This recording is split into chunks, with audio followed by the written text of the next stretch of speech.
नमस्कार, आप सभी का स्वागत है हमारे YouTube चैनल पर।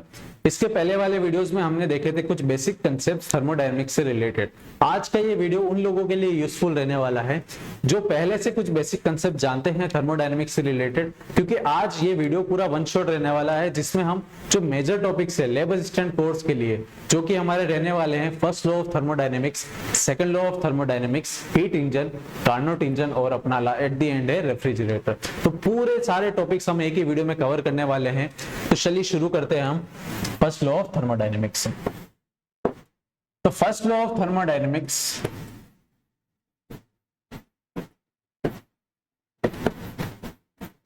हमारा बेस्ड है कंजर्वेशन ऑफ एनर्जी पे। It is based on conservation of energy.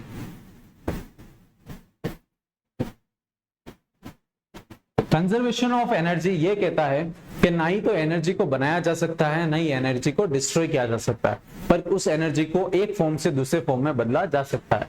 For example, हमारे घर में जो इलेक्ट्रिसिटी आ रही है तो इलेक्ट्रिसिटी के फॉर्म में वो इलेक्ट्रिसिटी आ रही है और यहाँ पे अपना बल्ब जल जा रहा है, मतलब इलेक्ट्रिसिटी आई, वो इलेक्ट्रिक एनर्जी को उसने किसमें कन्वर्ट कर दिया? लाइट एनर्जी में। किसमें कन्वर्ट कर दिया? लाइट एनर्जी में। इलेक्ट्रिक एनर्जी आ रही थी उसको उसने किस फॉर्म में कन्वर्ट कर दिया? लाइट एनर्जी में।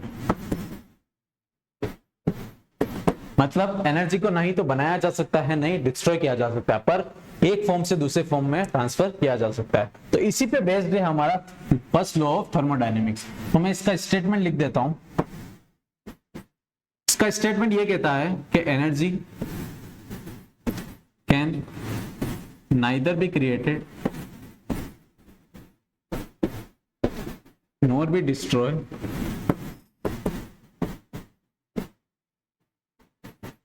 but it can be transfer between system and surrounding।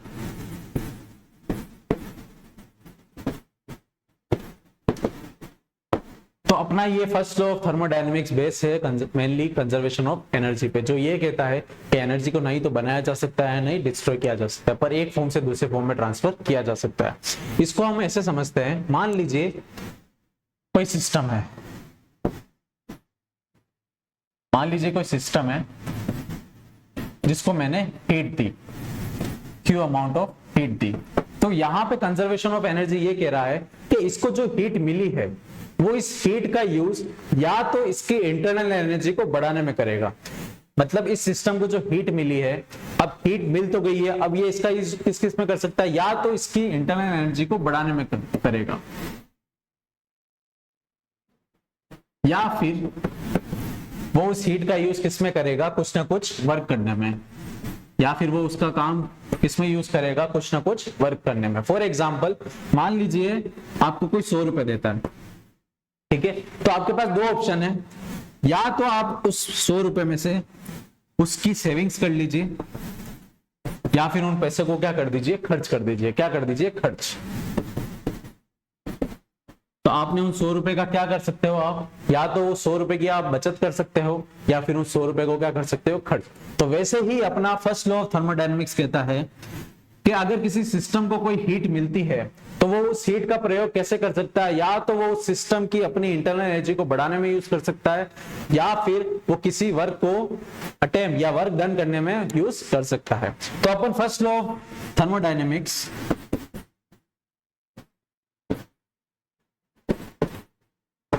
को ऐसा लिख सकते हैं कि किसी सिस्टम को जो हीट मिली उसका यूज उसने किसमें किया? या तो उसने उस हीट का यूज किया वर्क डन में या फिर उसने उसकी इंटरनल एनर्जी को बढ़ाने में किया। तो ये आपका आता है फर्स्ट लॉ का एक नोटेशन कह लीजिए कि जो की हीट जो उसको मिली है उसका यूज या तो वो वर्क डन में करेगा या फिर इंटरनल एनर्जी को बढ़ाने में करेगा। तो इसी के बेस पे इससे पहले अपन ने जो प्रोसेसेस पढ़ी थी, 4 प्रोसेस हमने मेनली पढ़ी थी। Isothermal, isochoric process,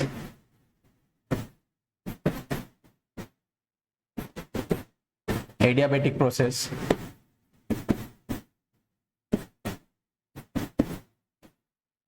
isobaric process.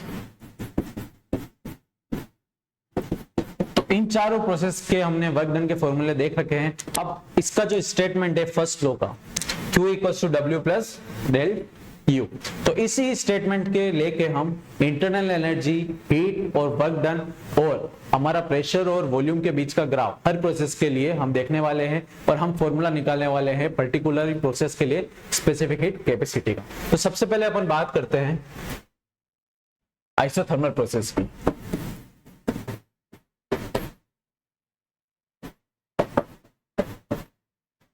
इससे पहले वाले वीडियो में हम देख चुके हैं कि आइसोथर्मल प्रोसेस में अपना T कितना रहता है, कांस्टेंट। T अपना कैसा रहता है, कांस्टेंट। अगर T हमारा कांस्टेंट है तो डेल्टा T हमारा कितना आता है, जीरो। कितना आता है, जीरो। तो हम जब यूज करेंगे डेल U का फॉर्मूला, जो कि होता है अपने पास NF/2 R डेल्टा T। तो डेल्टा T जब जीरो रखेंगे तो अपने पास डेल U का फॉर्मूला कितना आएगा, जीरो। जब इस डेल U के फॉर्मूले को मैं फर्स्ट लॉ के स्टेटमेंट में रखता हूं, जो हमारा क्या कहता है, जो हीट दी उसने उसका यूज किसमें किया, वर्क डन या फिर इंटरनल एनर्जी में। तो जब मैं डेल U को जीरो लिखता हूं तो अपना वर्क डन का फॉर्मूला कितना आ जाता है, Q। इसके बराबर आ जाता है Q। मतलब मैंने जो हीट दी, मान लीजिए मैंने 100 जूल हीट दी, तो उस 100 जूल हीट का पूरा उसने किसमें यूज कर लिया, वर्क डन में। किसमें यूज कर लिया, वर्क डन में। तो यही अपना क्या है, वर्क डन का फॉर्मूला फॉर आइसोथर्मल प्रोसेस, जो कि हमने इससे पहले वाली वीडियो में देख रखा है कि हमारा वर्क डन का फॉर्मूला कितना निकल के आता है। तो आइसोथर्मल प्रोसेस के लिए हीट का फॉर्मूला और वर्क डन का फॉर्मूला हमेशा क्या रहता है, सेम। क्या रहता है, सेम। चलिए आगे बढ़ते हैं। अगर T हमारा कांस्टेंट है तो अगर मैं स्पेसिफिक हीट कैपेसिटी की बात करूं, जो होती है C, जो होती है C, जिसका फॉर्मूला अपना होता है N डेल्टा T। अपॉन में क्या होता है, N डेल्टा T। अपॉन में क्या होता है, N डेल्टा T। तो जब आइसोथर्मल की बात करेंगे तो डेल्टा T अपना कितना है, जीरो। कितना है, जीरो। तो जब डेल्टा T को हम जीरो रखेंगे, तो हम जब डेल्टा T को जीरो रखेंगे तो अपने पास कितना आता है, C इक्वल्स टू इनफाइनाइट। तो आइसोथर्मल प्रोसेस के लिए अपनी स्पेसिफिक हीट कैपेसिटी कितनी होती है, इनफाइनाइट। कितनी होती है, infinite. For an isothermal process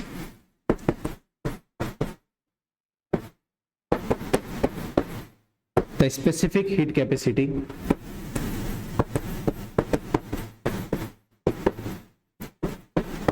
is infinite. अगर ये वन ऑब्जेक्टिव में क्वेश्चन आता है तो अपने को क्या बताना है कि फॉर एन आइसोथर्मल प्रोसेस अपनी स्पेसिफिक हीट कैपेसिटी कितनी होती है, इनफाइनाइट। चलिए आगे बात करते हैं। अगर T हमारा कांस्टेंट है तो आइडल गैस इक्वेशन के हिसाब से अपने पास होता है PV इक्वल्स टू nRT। किसी भी सिस्टम के लिए, पर्टिकुलर सिस्टम के लिए N हमारा कांस्टेंट होता है, R हमारा कांस्टेंट होता है और आइसोथर्मल प्रोसेस के लिए T भी हमारा क्या है, कांस्टेंट। T भी क्या है, हमारा कांस्टेंट।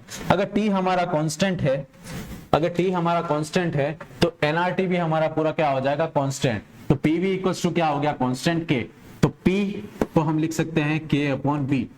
मतलब P और V का जब मैं रिलेशन निकालूं तो P inversely proportional to 1/V। मतलब P और V कैसे हैं, आपस में इनवर्सली प्रोपोर्शनल है। कैसे हैं, इनवर्सली प्रोपोर्शनल। मतलब अगर P की वैल्यू बढ़ती है तो V की वैल्यू कैसी होगी, घटेगी।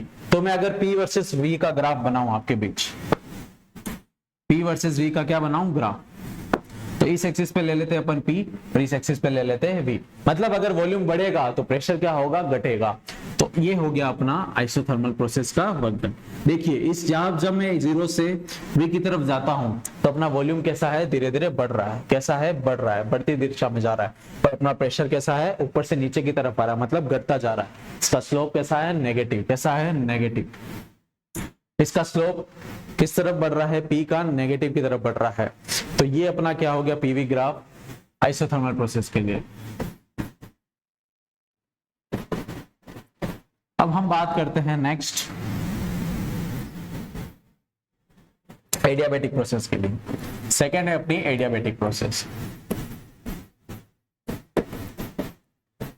एडियाबैटिक प्रोसेस के लिए अपना Q कितना होता है, जीरो। Q कितना होता है अपना, जीरो। जब मैं इस Q को फर्स्ट लॉ ऑफ थर्मोडायनेमिक्स में पुट करता हूं, जो कि हमारा कहता है Q equals to W plus del U, तो Q अपना अगर जीरो है तो ये हो गया Q0 W plus del W। तो वर्क डन का फॉर्मूला कितना आता है इंटरनल एनर्जी के टर्म्स में, माइनस का डेल यू। तो इसका मतलब ये कहना चाह रहा है, मान लीजिए कोई कंटेनर है जिसके अंदर आइडियल गैस भरी हुई है, इसके अंदर क्या भरी हुई है, आइडियल गैस। मान लीजिए इस गैस के ऊपर कोई पिस्टन है, इसके ऊपर क्या रखा हुआ है, पिस्टन। मतलब यहां जो वर्क डन हुआ है वो किसकी वजह से हुआ है, इस गैस की इंटरनल एनर्जी है, जो इस गैस के अंदर जो इंटरनल एनर्जी है उसी ने इसका पिस्टन को ऊपर ले जाने में वर्क किया है। मतलब उसकी आंतरिक ऊर्जा को उसने खर्च किया है। जब वो अपनी इंटरनल एनर्जी यूज करेगा, मतलब उसने अपनी अंदर की जो एनर्जी थी, मान लीजिए 100 जूल थी एनर्जी, अब उसने 100 जूल में से कुछ एनर्जी को क्या कर दिया, खर्च, जो उसकी इंटरनल एनर्जी थी। अब उस एनर्जी को उसने खर्च कर दिया तो इंटरनल एनर्जी क्या हुई, डिक्रीज हुई। डिक्रीज हुई इसका मतलब क्या हुआ, डेल यू अपना कितना आना चाहिए, नेगेटिव, क्योंकि इनिशियल में अगर 100 थी और उस इंटरनल एनर्जी को उसने खर्च कर दिया, मतलब वो 80 पे गिर गया फॉर एग्जांपल, तो उसकी इंटरनल एनर्जी क्या हुई है, इनिशियल में जो थी उससे क्या हो गई, डिक्रीज। क्या हो गई, डिक्रीज। इसलिए यहाँ पे क्या आया, नेगेटिव का सिंबल। क्या आया, नेगेटिव का सिंबल। चलिए आगे बात करते हैं। तो ये अपना आता है Q और डेल W के बीच का रिलेशन। अगर मैं इसके ग्राफ की बात करूं तो अपने पास पता है कि एडियाबेटिक इक्वेशन की इक्वेशन होती है आइडियल गैस की कि PV की power gamma equals to constant. तो यहां से अगर मैं देखूं तो P और V के बीच में भी वैसा ही रिलेशन आता है जो इससे पहले आया था आइसोथर्मल प्रोसेस के लिए, पर इस प्रोसेस में अपना जो स्लोप है वो कैसा है, शार्प स्लोप है। कैसा है, शार्प स्लोप। ये हो गया अपना P और ये हो गया अपना V। तो जब मैं P वर्सेस V का ग्राफ बनाता हूं तो वो कैसा आता है, अगर मैं P की वैल्यू बढ़ाता हूं तो V की वैल्यू कैसी होगी, घटेगी। तो सेम वैसा ही देख लेते हैं। वॉल्यूम जैसे जैसे बढ़ रहा है, वॉल्यूम जैसे जैसे बढ़ रहा है, अपना प्रेशर वैसे वैसे घट रहा है, पर इसका जो स्लोप है वो कैसा है, शार्प स्लोप है। कैसा है, शार्प स्लोप। क्योंकि ये जो प्रोसेस है वो कैसी प्रोसेस है, फास्ट प्रोसेस है। एडियाबेटिक प्रोसेस कैसी प्रोसेस होती है, फास्ट प्रोसेस, और आइसोथर्मल प्रोसेस कैसी होती है, स्लो प्रोसेस।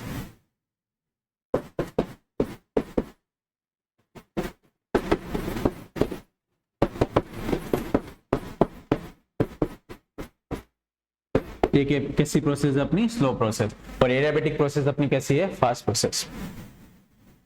अगर मैं इसकी स्पेसिफिक हीट कैपेसिटी का फॉर्मूला निकालूं तो स्पेसिफिक हीट कैपेसिटी का फॉर्मूला होता है अपना C = Q / N delta T। पर एडियाबेटिक प्रोसेस के लिए, फॉर एन एडियाबेटिक प्रोसेस,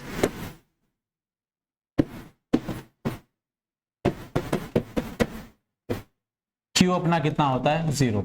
जब मैं Q की वैल्यू इस फॉर्मूले में रखूंगा तो C = 0 / N डेल्टा T। तो C की वैल्यू अपनी कितनी आती है, 0। तो for an adiabatic process the specific heat capacity, उसकी वैल्यू कितनी निकल के आती है अपने पास, 0। तो for an adiabatic process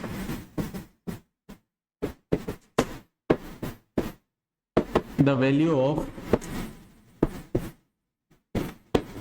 specific heat capacity is 0। और आइसोथर्मल प्रोसेस के लिए कैसी होती है, इनफाइनाइट। हमें सिर्फ फॉर्मूले याद रखने हैं, क्योंकि आइसोथर्मल के लिए अपने को पता है डेल्टा कितना होता है, 0। तो 1/0 कितना होता है अपने पास, इनफाइनाइट। और एडियाबेटिक प्रोसेस के लिए अपने पास Q कितना होता है, 0।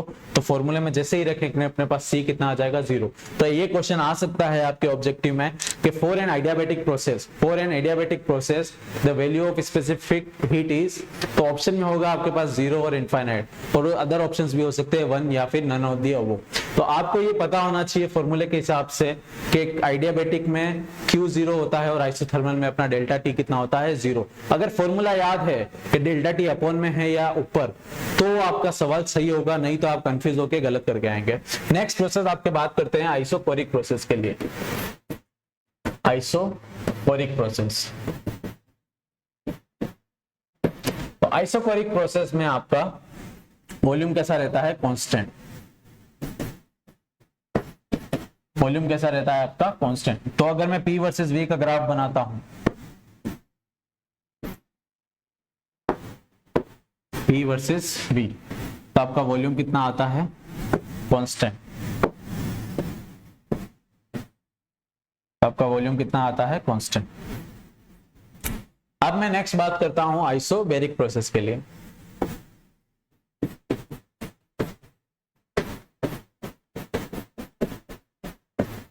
अगर मैं आइसोबैरिक प्रोसेस की बात करूं तो इसके अंदर अपना प्रेशर कैसा रहता है, कांस्टेंट। तो इसका अगर मैं ग्राफ बनाता हूं पीवी का, तो y एक्सिस में मैं ले लेता हूं P और x एक्सिस में ले लेता हूं मैं V। तो ये हो गया आपके PV का graph for an isobaric process. Pressure आपका क्या है, कांस्टेंट। तो ये कुछ बेसिक सी चीजें थी फर्स्ट लॉ को डिफाइन करने के लिए।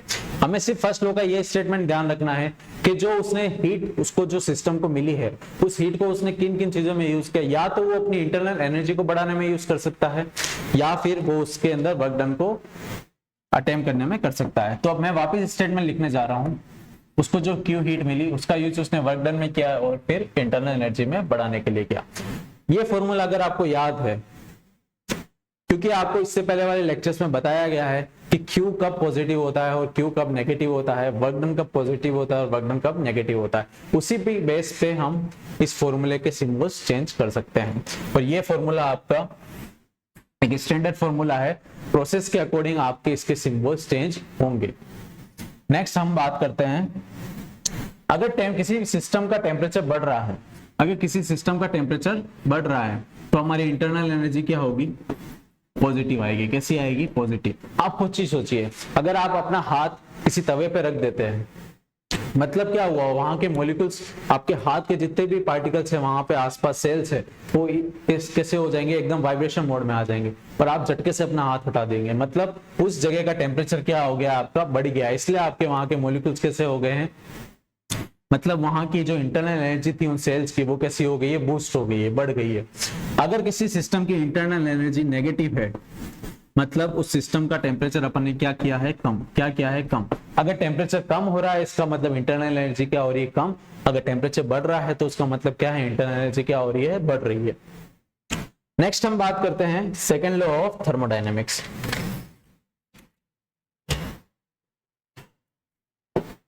नेक्स्ट हम बात करेंगे सेकेंड लॉ ऑफ थर्मोडायनेमिक्स।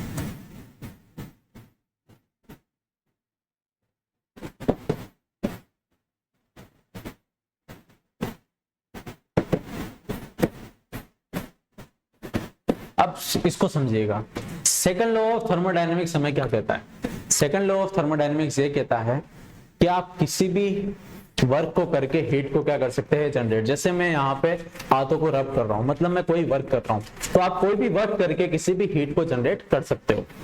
तो इसका स्टेटमेंट लिखिए, आपका वर्क डन फॉर्मूला कहता है ऑल वर्क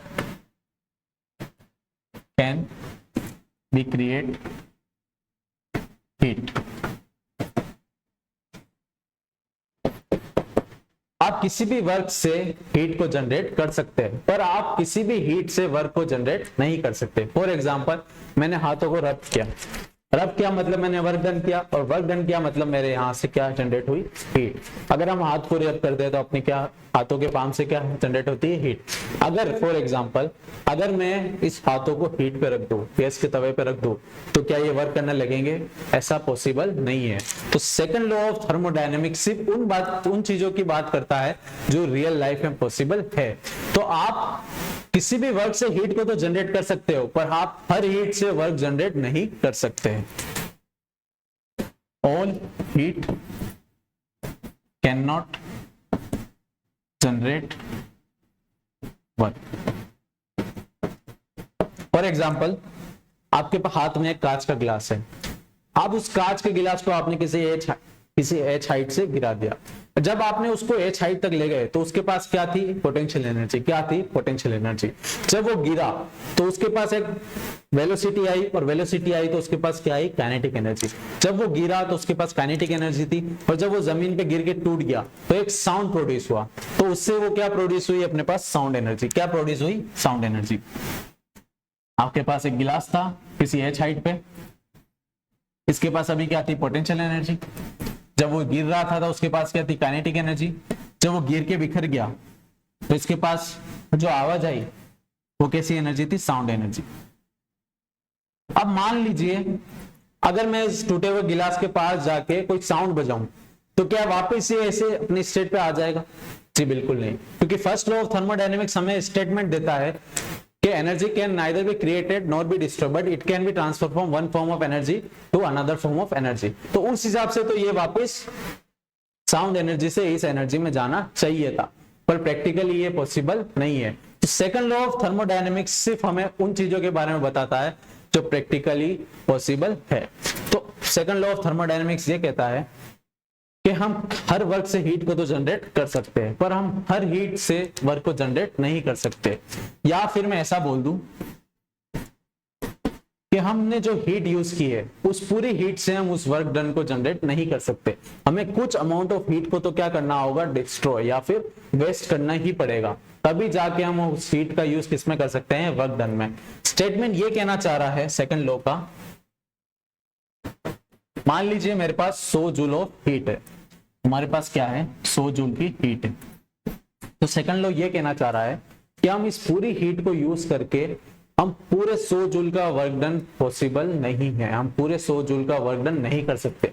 हमें कोई ना कोई हीट को तो क्या करना पड़ेगा, खर्च करना ही पड़ेगा। तो हमारी कुछ ना कुछ हीट तो क्या होगी, वेस्ट। क्या होगी, वेस्ट। मान लीजिए 60 जूल हीट क्या होगी, वेस्ट। हम सिर्फ कुछ ही हीट का यूज करके क्या कर सकते हैं, वर्क डन। क्या कर सकते हैं, वर्क डन। तो सेकंड लॉ ऑफ का ये भी स्टेटमेंट हो सकता है कि कोई भी सिस्टम या कोई भी हीट जिस भी सिस्टम को दी जा रही है तो वो 100% हीट को यूज नहीं कर सकता। कुछ ना कुछ हीट तो क्या आ जाएगी, वेस्टेज में, और जो हीट बचेगी उसका यूज वो किसमें करेगा, वर्क डन में। किसमें करेगा, वर्क डन में। फॉर एग्जाम्पल अपना जो पंखा घूम रहा है, तो पंखे का काम है जिसको जो एनर्जी मिल रही है 100 जूल की, तो वो 100 जूल की एनर्जी लेके घूम तो रहा है, पर वो उस इफिशियंसी के साथ हवा नहीं फेंक रहा। पंखे का काम होता है हवा फेंकना, पर वो उसको एनर्जी मिल रही है उस पूरी एनर्जी को यूज करके वो हवा नहीं फेंक रहा है। तो जो भी सिस्टम है उसको जितनी हीट मिली जाए, जितनी भी हीट दी जाए, वो उस पूरी हीट को यूज करके कभी भी वर्क डन नहीं कर सकता। उसकी कोई ना कोई हीट तो खर्च होगी ही होगी। यही अपना क्या है, सेकंड लॉ ऑफ थर्मोडायनेमिक्स। तो मैं आपके बीच में इसका स्टेटमेंट लिख देता हूं। No process is possible, no process is possible which is having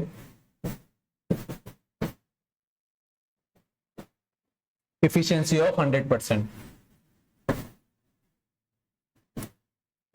Efficiency of 100%. That is, no process can convert all heat, all input energy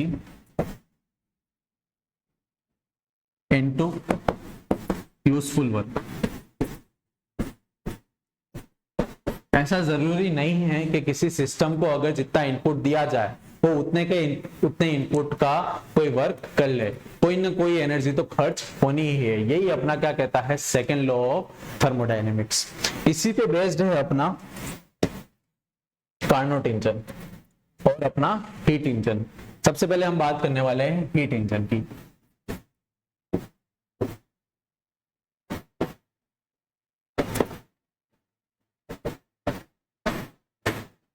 इसके जो मेन कंपोनेंट्स है उसके बारे में पहले बात कर लेते हैं। इसके जो मेन कंपोनेंट्स है वो है आपके इंजन, सोर्स और सिंक। सबसे पहले हम बात करते हैं सोर्स और सिंक की।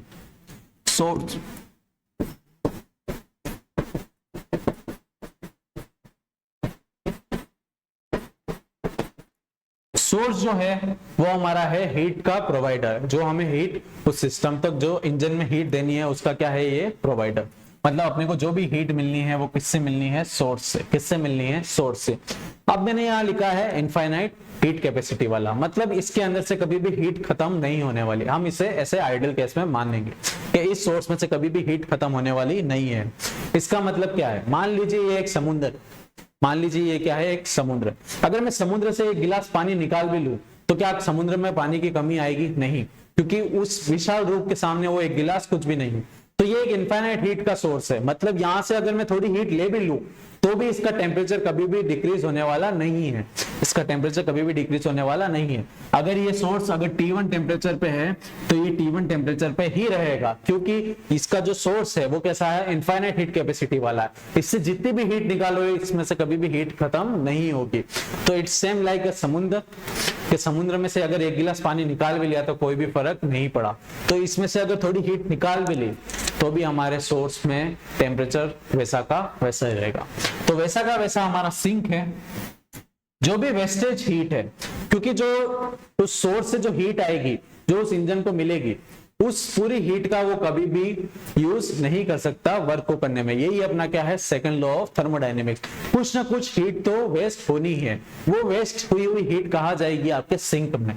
किसमें जाएगी, सिंक में। जैसे कि आपके घर में भी सिंक होता है जहां आप हाथ धोते हैं, सेम वही वाला सिंक है जहां पे पानी ना जाके क्या जा रही है, हीट। क्या जा रही है, हीट। तो ये सिंक भी कैसा है, इनफाइनाइट हीट कैपेसिटी वाला। मतलब एक समुद्र में अगर मैं एक गिलास पानी डाल भी दूं तो भी उस समुद्र में कोई भी फर्क पड़ने वाला नहीं है, उस समुद्र में कोई भी फर्क पड़ने वाला नहीं है। तो अगर इतने बड़े सोर्स में अगर हम थोड़ी सी हीट डाल भी देंगे तो भी इसको कोई भी फर्क पड़ने वाला नहीं है। तो सिंक अगर हम मान लीजिए हमारा टेम्परेचर T2 पे है तो वो पूरे प्रोसेस के दौरान किस पे रहेगा, टेम्परेचर T2 पे ही रहने वाला है, क्योंकि उसके अंदर जो थोड़ी सी हीट गई है उससे इस सिस्टम को कोई भी फर्क पड़ने वाला नहीं है। क्योंकि एक समुद्र है, यहां से जितनी चाहे हीट ले लो या जितनी चाहे हीट दे दो, इसका टेम्परेचर कितना रहने वाला है, T2 है तो T2 ही रहेगा, और सोर्स का टेम्परेचर T1 है तो कितना रहेगा, T1 ही रहने वाला है। अब देखिए हम बात करते हैं हीट इंजन की।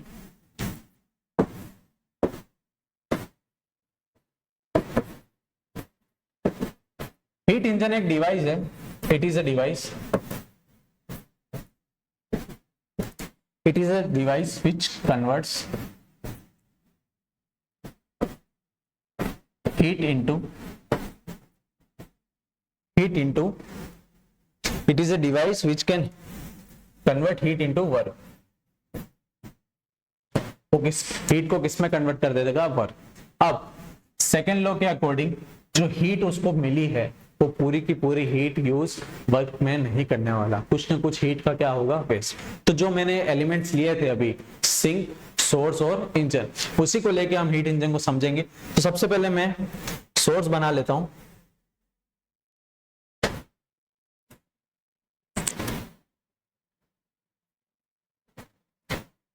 सबसे पहले मैं सोर्स बना लेता हूं।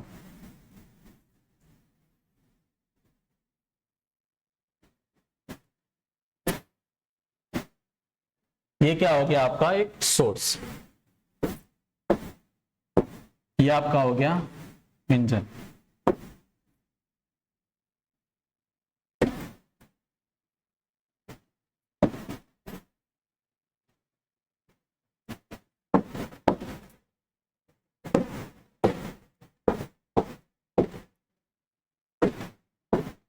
और ये हो गया आपका सिंक।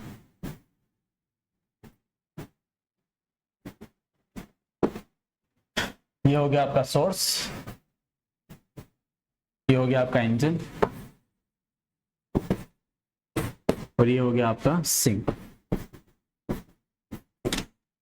अब ये आपस में क्या है, कनेक्टेड। क्या है, कनेक्टेड। मान लीजिए आपका सोर्स है टेम्परेचर T1 पे और आपका सिंक है टेम्परेचर T2 पे। तो अपना हीट का फ्लो कराना है। अपने को पता है कि हीट फ्लो कहां से कहां करती है, high temperature to low temperature. तो अपना सोर्स क्या है, हीट का प्रोवाइडर। क्या है, हीट का प्रोवाइडर। तो अगर हीट का प्रोवाइडर है तो इस टेम्परेचर T1 को क्या होना पड़ेगा, इस T2 से ज्यादा, तभी वो इस तरह से यहां की तरफ क्या करेगा, फ्लो। क्या करेगा, फ्लो। तो अपना टेम्परेचर T1 कैसा होना चाहिए, T2 से ज्यादा, तभी हीट का फ्लो हो पाएगा high temperature to low temperature. यहां तक बात क्लियर है। अब हम बात करते हैं, मान लीजिए सोर्स से कोई हीट है Q1। मान लीजिए सोर्स से कोई Q1 हीट हमने इस इंजन को दी। Q1 हीट किसको दी, हमने इस इंजन को दी, बराबर। अब इस Q1 हीट का इसने क्या किया, कुछ हीट का यूज किसमें कर दिया, वर्क डन में। किसमें कर दिया, वर्क डन में। तो Q हीट का उसने कुछ यूज कर लिया उसने वर्क डन में। तो उसने कुछ हीट का यूज कर लिया वर्क डन में। अब जो वेस्टेज हीट है, मान लीजिए Q1 हीट आई थी, कि मान लो 100 जूल हीट आई थी, उसमें से 60 जूल उसने वर्क डन में यूज कर लिया। अब जो 40 बची है वो किस में गई? अपनी सिंक में, जो थी अपनी वेस्टेज चीज। किस में थी? वेस्टेज में। तो वो चली गई अपनी सिंक में। तो उसको मैं नाम दे देता हूं Q2। कितना नाम दे देता हूं? Q2। तो यही अपना क्या बोलता है? सेकेंड लॉ ऑफ थर्मोडायनेमिक्स, कि जो किसी भी सिस्टम से किसी इंजन को अगर हीट मिल रही है या किसी भी सिस्टम को हीट मिल रही है, तो उस हीट का 100% कोई भी सिस्टम यूज वर्क डन में नहीं कर सकता। कुछ अमाउंट ऑफ हीट उसका किस में काम आएगा? वर्क में। और बाकी जो हीट है उसका क्या होगा? उसके पास लॉस। क्या होगा? लॉस। तो यहां बात करते हैं हम। तो अगर मैं चाहूं तो क्या मैं स्टेटमेंट को ऐसा लिख सकता हूं कि जो वर्क डन हुआ है वो नॉट इक्वल टू अपना Q1 है। मतलब जितनी हीट उसको मिली है उसने पूरी हीट का इस्तेमाल वर्क डन में नहीं किया है। कुछ अमाउंट हीट क्या हो गया है? वेस्ट। क्या हो गया है? वेस्ट। तो वर्क डन अपना कभी भी हीट के इक्वल नहीं हो सकता। किसके अंदर? हीट इंजन के अंदर। किसके अंदर? हीट इंजन के अंदर। तो क्या मैं वर्क डन को ऐसा लिख सकता हूं, जो Q हीट उसको मिली है, जो कि क्या है यहाँ पे? Q1। कितनी है? Q1। उस Q1 हीट का उसने कैसे कैसे यूज किया है? एक तो वर्क डन में यूज किया है, और एक हीट उस सिंक में गई है। वो हीट क्या है? Q2। क्या है? Q2। मतलब एक हीट जो वेस्ट हुई है वो, और एक हीट का उसने क्या यूज किया है? वर्क डन में। तो क्या मैं वर्क डन को ऐसा लिख सकता हूं? Q1 minus Q2। तो यहां से अपने वर्क डन का फॉर्मूला कितना आ जाता है? Q1 minus Q2। या फिर ऐसे समझ लीजिए कि मैंने किसी सिस्टम को 100 जूल हीट दी। 100 जूल क्या दी? हीट। बराबर। अब इस 100 जूल में से उसने 60 जूल का यूज कर लिया वर्क डन में, और 40 का उसने काम कर दिया वेस्टेज में, सिंक में चला गया। तो वर्क डन कितने वाली हीट से हुआ है? 60 जूल से। कितने में से हुआ है? 60 जूल से। मतलब 100 डाली तो 60 का उसने क्या किया? Work done. अगर मैं 100 में से 40 को माइनस कर दूं, मतलब जितनी दी थी उसमें से अगर वेस्टेज वाली निकाल दूं, तो क्या मेरे पास यूजफुल वर्क डन वाले हीट आ जाएगी? बिल्कुल आ जाएगी। मतलब जितनी मैंने हीट दी थी उसकी जो वेस्ट हो गई उसको मैंने हटा दिया। मान लीजिए 100 में से मैंने 40 का खर्चा कर दिया, तो मेरे पास अभी कितने बचे वो बताना है। तो मैं 100 में से 40 को क्या कर दूंगा? माइनस। तो 100 में से 40 का वेस्टेज हुआ तो यूज कितनी हुई? वही अपना वर्क डन में काम आ रहा है। तो वर्क डन कैसे निकाल सकते हैं? 100 में से जितनी खर्च हुई उसको क्या कर दिया? माइनस। तो 100 में से 40 को क्या कर दिया? माइनस। जो अपने पास कितना आ जाता है? 60 जूल। तो वहीं अपन ने ये जो क्या है, जो वर्क डन था, जितनी हीट अपन ने दी थी उसमें से वेस्टेज वाली को क्या कर दी? माइनस। तो अपने पास जो बची वो ही तो उसने वर्क डन में यूज की। तो अपना फॉर्मूला क्या आ जाता है वर्क डन का? Q1 minus Q2। अब हम बात करेंगे एफिशिएंसी ऑफ हीट इंजन। अब हम किसकी बात करने वाले हैं? एफिशिएंसी ऑफ हीट इंजन की।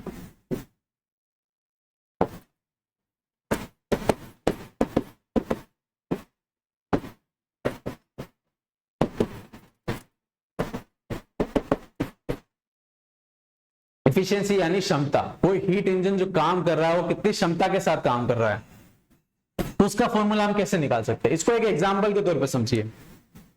मान लीजिए दो अलग अलग लोग हैं, पर्सन 1 और पर्सन 2। मैंने इन दोनों को कोई ना कोई काम दिया है सुबह का कि तुम्हें ये आइटम बेचना है आज के। अब मुझे ये देखना है, ये दोनों इंटर्न है, 1 महीना में इनको परखूंगा, फिर मैं इन दोनों को काम पे परमानेंट रखूंगा। तो मुझे इंटर्न रखना है, तो मैं एट द एंड रिजल्ट क्या देखूंगा कि इन दोनों में से ज्यादा एफिशिएंट कौन है, ज्यादा बेचने की क्षमता किसके पास ज्यादा है। इसी पे बेचते हैं। मान लीजिए मैंने इनको सुबह के रोज के 50 आइटम्स दिए, इसको भी 50 आइटम्स दिए और इसको भी 50 आइटम्स दिए, इसको भी 50 दिए और इसको भी 50 दिए। ये मान लीजिए दिन के 30 आइटम्स बेच रहा है और ये कितने बेच रहा है? 20। अब मुझे दोनों की क्षमता देखनी है, तो मैं कैसे देखूंगा? परसेंटेज से। इससे देख पाऊंगा परसेंटेज से कि ये कितना परसेंट माल दे पा रहा है और ये कितना परसेंट माल बेच पा रहा है, इसी बात पर डिपेंड करेगा। तो परसेंटेज हम कितना निकालते हैं? कैसे निकालते हैं? मान लीजिए टोटल आइटम कितने थे दोनों तरफ? 50-50। कितने थे? 50 और 50 बराबर। अब इसमें से इसने कितने बेचे? 30 और इसने कितने बेचे? 20। यही तो होता है परसेंटेज निकालने का फंडा कि 50 में से इसने कितने बेचे? 30 और 50 में से इसने किसने बेचे? 20। अगर मैं इसका जो परसेंटेज रेशियो ज्यादा आ जाएगा तो इसकी एफिशिएंसी क्या है? ज्यादा। अगर इसका परसेंटेज रेशियो ज्यादा आ जाएगा तो इसकी एफिशिएंसी क्या है? ज्यादा। क्या मैं इस बात से इनका ये पता लगा सकता हूं कि इन दोनों में से ज्यादा एफिशिएंट कौन है? तो हम इसी बात से पता लगाएंगे कि किसी भी हीट इंजन की जो एफिशिएंसी होती है वो कैसे कैलकुलेट की जाती है। अब हीट इंजन की एफिशिएंसी कैसे कैलकुलेट करेंगे?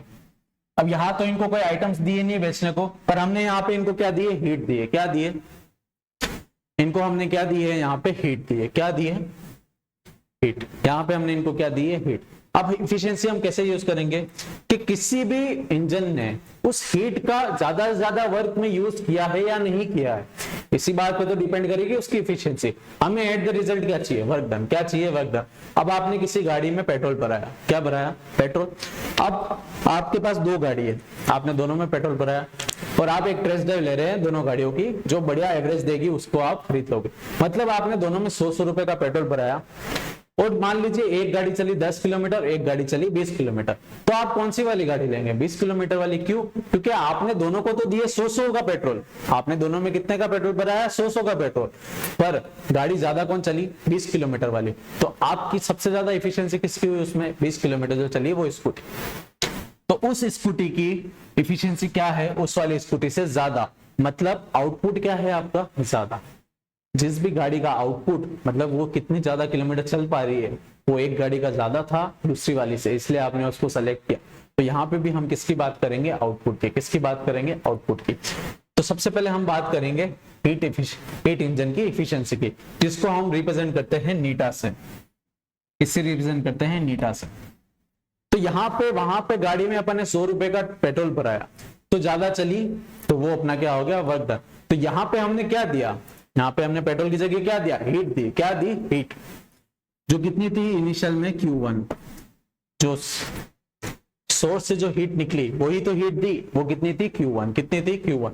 अब हमें देखना है कि आउटपुट क्या था, हमें देखना है कि आउटपुट क्या निकला। तो Q1 हीट दी, तो कुछ हीट तो वेस्ट चली गई और बाकी जो बची वो किस में आ गई, वर्क डन में। किस में आ गई, वर्क डन में। तो वर्क डन ही तो अपना आउटपुट है। वर्क जो आया वहां पे एवरेज आया था, यहाँ पे क्या आया, वर्क डन ही तो अपना आउटपुट हुआ। तो अपना आउटपुट कितना आया, वर्क डन। कितना आया, वर्क, और डिवाइड में क्या है आपका, Q1। और हमने अभी वर्क का फॉर्मूला निकाला है, वर्क बराबर कितना आया था, Q1 minus Q2। Q1 minus Q2। तो इसको जैसे ही यहाँ पुट करेंगे, Q1 minus Q2 divide by Q1। अगर मैं Q1 को दोनों से डिवाइड करता हूं तो अपने पास फॉर्मूला निकल के आता है Q1 upon Q1 minus Q2 upon Q1। Q1 से Q1 कट गया तो ये आया अपना plus 1 minus Q2 upon Q1। ये आपका फॉर्मूला निकल के आता है इफिशियंसी ऑफ, है ना, एनी हीट इंजन। आप किसी भी हीट इंजन की बात करें तो उन सब की इफिशियंसी का फॉर्मूला आपका यही निकल के आता है, efficiency of any heat engine. efficiency of any heat engine। तो ये आपका किसका फॉर्मूला निकल के आता है, efficiency of any heat engine. अगर आप किसी भी हीट इंजन की बात कर रहे हैं तो आपके एफिशिएंसी का क्या फॉर्मूला निकल के आता है, जिसे हम रिप्रेजेंट करते हैं नीटा से, और इसका फॉर्मूला निकल के आता है 1 माइनस Q2 अपॉन Q1। वापिस सुनिए, अगर मेरे को किसी भी चीज का आउटपुट निकालना है या उसकी क्षमता जाननी है तो मैं जितना उसको मैंने दिया है, जितना इनपुट डाला है, अब मैं वही चाहूंगा कि मेरे पास ज्यादा से ज्यादा आउटपुट आए, और ज्यादा से ज्यादा आउटपुट आए मतलब उसकी अगर मुझे एफिशिएंसी निकालनी है या फिर परसेंटेज निकालना है तो मैं क्या करूंगा, जितना आउटपुट आया उसका डिवाइड किससे कर दूंगा, इनपुट से। तो अपना आउटपुट यहाँ पे क्या है, वर्क डन, और इनपुट क्या है, अपनी हीट। यहाँ पे अपना इनपुट कितना है, इनपुट है अपनी हीट जो थी सोर्स से निकलने वाली, जो है Q1, और आउटपुट अपना यहाँ क्या है, वर्क। क्या है यहाँ पे, वर्क, जिसका फॉर्मूला कैसे निकल के आया था, मान लीजिए 100 जूल की हीट दी तो 60 तो वर्क डन में यूज हो गई और 40 क्या हो गई, खर्च।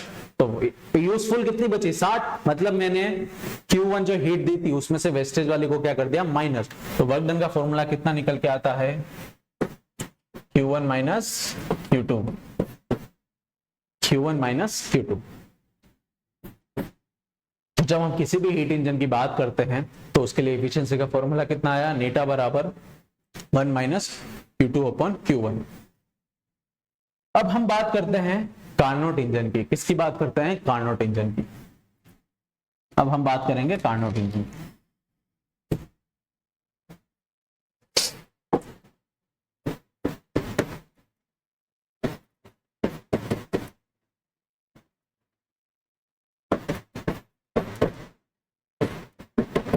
अब कार्नोट इंजन एक ऐसा इंजन है जिसकी आज तक की आइडियली माना जाए, ये एक आइडियल इंजन है जो आज तक पॉसिबल इस अर्थ पे नहीं है। ये एक आइडियल इंजन है जिसका माना जाता है कि इसकी जो इफिशियंसी है वो क्या है, सबसे मैक्सिमम है। आज तक जो इंजन बने उन सब में से सबसे मैक्सिमम इफिशियंसी वाला जो इंजन है वो कौन सा है, कार्नोट इंजन। तो मैक्सिमम इफिशियंसी इंजन।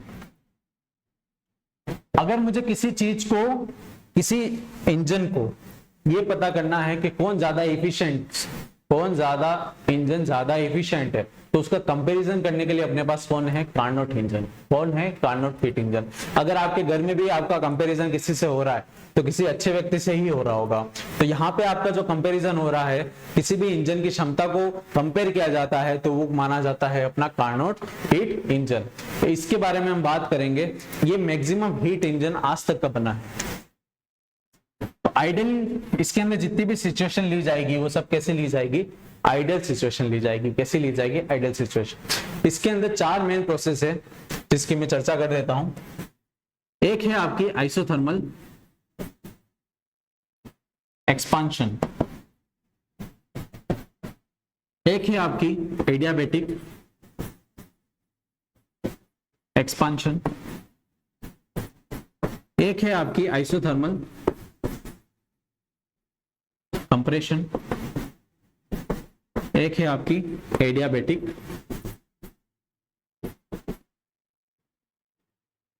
कंप्रेशन। इन चारों प्रोसेस को यूज करके हम इसके वर्क डन का फॉर्मूला निकालने वाले हैं। ये 4 मेन प्रोसेस है अपने कार्नोट हीट इंजन को समझने के लिए। तो इन 4 प्रोसेस को समझने के लिए अपने को कुछ चीजें आइडियली माननी पड़ेगी और उसके लिए भी कुछ एलिमेंट्स है जो अपने को डिफाइन करने पड़ेंगे। तो सबसे पहले बात करते हैं कार्नोट हीट इंजन की। उसके बारे में लिखिए, no heat engine, no heat engine operating between same temperature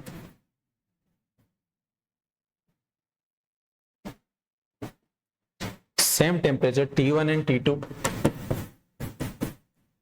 can have efficiency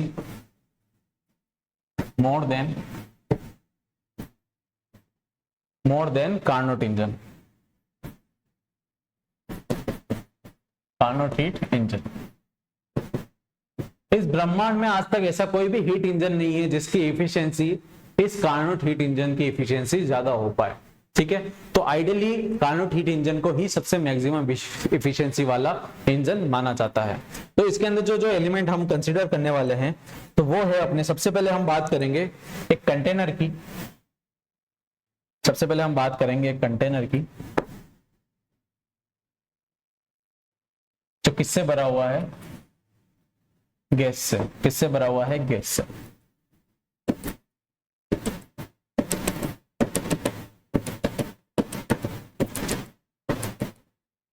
हम जो भी चीजें मानेंगे, क्योंकि एक आइडियल हीट इंजन है, ऐसा आज तक कोई भी हीट इंजन बना नहीं है, सिर्फ एक आइडियल केस में माना जाता है जिसकी एफिशिएंसी आज तक सबसे ज्यादा रही है।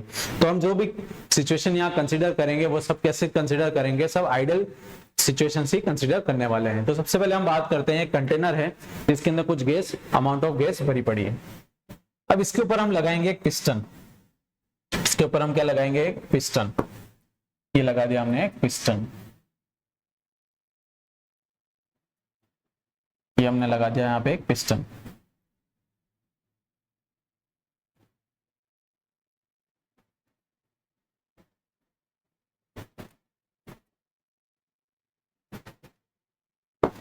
ये पिस्टन लगाने के बाद हम इस पे कुछ रखने वाले हैं, कुछ वेट्स। तो सबसे पहले बात करते हैं, ये जो कंटेनर है इसकी जो बाहर वाली वॉल्स है वो तो कैसी है, आपकी इंसुलेटिंग वॉल्स है। कैसी है, इंसुलेटिंग वॉल्स। हम कुछ नहीं, हम इसके एफिशिएंसी का फॉर्मूला डिराइव कर रहे हैं जो ये 4 प्रोसेस से होके निकलता है, जो है अपनी processes adiabatic compression, isothermal compression, फिर है एडियाबैटिक एक्सपांशन और आइसोथर्मल एक्सपांशन। इन चारों प्रोसेस से ये गुजरने वाला है। तो इन सारे प्रोसेस के थ्रू हम इसका क्या निकालेंगे, डेरिवेशन है पूरा इसका। इन चारों प्रोसेस से निकल के हम इसका एफिशिएंसी का फॉर्मूला निकालने वाले हैं। इसकी जो बाहर वाली बाउंड्रीज है वो कैसी है, इंसुलेटिंग, और इसकी जो बेस वाली जो बाउंड्री है, बेस वाली बाउंड्री वो कैसी है, कंडक्टिंग है। कैसी है, थर्मली कंडक्टिंग है, जो हीट को अपने अंदर से पास करा सकती है, थर्मली कैसी है, कंडक्टिंग। तो अपना पहला एलिमेंट हो गया ये कंटेनर जिसके अंदर गैस भरी हुई है, और उसके ऊपर क्या है, पिस्टन, जिसकी बाहर वाली बाउंड्री तो कैसी है, इंसुलेटिंग, और पिस्टन भी अपना कैसा है, इंसुलेटिंग। कैसा है, इंसुलेटिंग। और इसका जो सिर्फ बेस है वो कैसा है, थर्मली कंडक्टिंग। कैसा है, थर्मली कंडक्टिंग। आगे बात करते हैं हम सोर्स की। तो ये हो गया अपना सिस्टम, इसको अपन साइड में कर लेते हैं। ये हो गया अपना पिस्टन। अब हम बात करने वाले हैं सोर्स की। ये हो गया अपना सोर्स। सोर्स किसी टेम्परेचर T1 पे है, सोर्स किसी टेम्परेचर T1 पे है, और ये कैसा है, इसकी वोल्स कैसी है आपकी, ये भी है आपकी थर्मली कंडक्टिंग।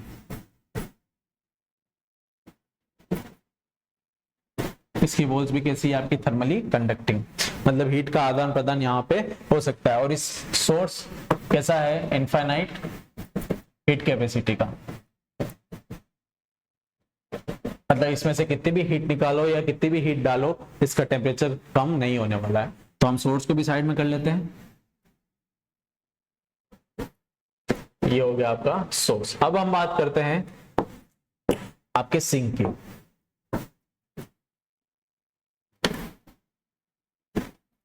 सिंक भी कैसा है आपका, परफेक्टली कंडक्टिंग, या फिर आप कह लीजिए थर्मली कंडक्टिंग। सिंक भी आपका कैसा है, कंडक्टिंग। ये किसी टेम्परेचर T2 पे है, और ये भी कैसा है, इनफाइनाइट हीट कैपेसिटी वाला। ये भी कैसा है, इनफाइनाइट हीट कैपेसिटी वाला। अब हम एक चीज और कंसीडर करने वाले हैं यहाँ पे, जो है अपना स्टैंड, जो है अपना स्टैंड।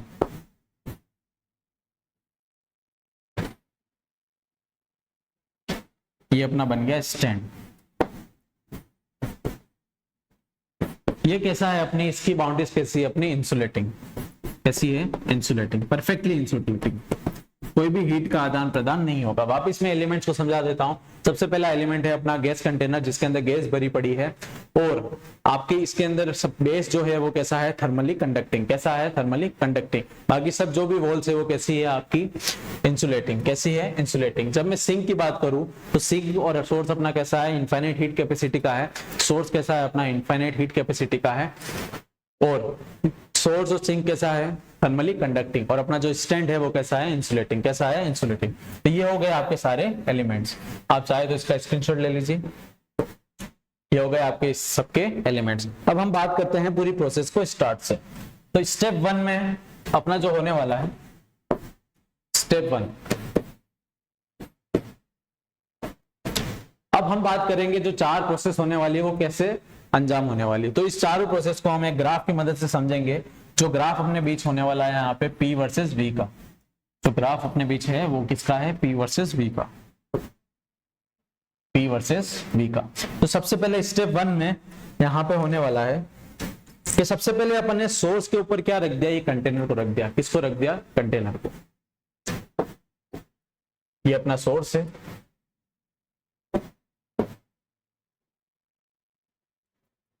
स्टेप 1 में हमने सोर्स के ऊपर किसको रख दिया, कंटेनर को। सोर्स के ऊपर अपन ने किसको रख दिया, गैस कंटेनर को। ये गैस कंटेनर आपका, ये गैस आपकी, और इसके अंदर क्या था, पिस्टन। अब सोर्स से कोई हीट निकलेगी, ये टेम्परेचर T1 पे है। अब सोर्स से आपकी क्या होगी, हीट आगे की तरफ बढ़ेगी। सोर्स आपका टेम्परेचर T1 पे है, और इसके ऊपर सबसे पहले हमने क्या रख रखे हैं, वेट। इस पिस्टन पे हमने छोटे छोटे क्या लगा रखे हैं, वेट, बहुत सारे वजन लगा रखे हैं। अब स्टेप 1 में हम क्या करेंगे, सबसे पहले इस कंटेनर को हमने किसके ऊपर रखा, सोर्स के ऊपर, जो किस टेम्परेचर पे है, टेम्परेचर T1 पे। अब टेम्परेचर T1 पे है, अब धीरे धीरे हम क्या करेंगे, इन स्टोन्स को या फिर इन वेट को क्या करेंगे, हटाएंगे। क्या करेंगे, स्टोन्स को हटाएंगे। We will remove the weights slowly. अब हम जैसे जैसे इन सिस्टम ये जो वेट्स है इनको हटाएंगे, क्या होगा, ये पिस्टन धीरे धीरे ऊपर बढ़ेगा, क्योंकि ये जो सोर्स है वो कैसा है, कांस्टेंट टेम्परेचर पे। किस पे है, कांस्टेंट टेम्परेचर पे, क्योंकि ये कैसा है, इनफाइनाइट सोर्स है। कैसा है, इनफाइनाइट हीट का सोर्स है। तो इसमें से थोड़ी सी हीट चली भी जाएगी तो भी इसका टेम्परेचर क्या रहने वाला है, कांस्टेंट। तो ये जो टेम्परेचर यहाँ गया है, तो ये टेम्परेचर अभी कैसा है, कांस्टेंट। तो जब भी टेम्परेचर कांस्टेंट होता है वो प्रोसेस अपनी कैसी होती है, isothermal process. For constant temperature वो प्रोसेस अपनी क्या होती है, isothermal. Isothermal process.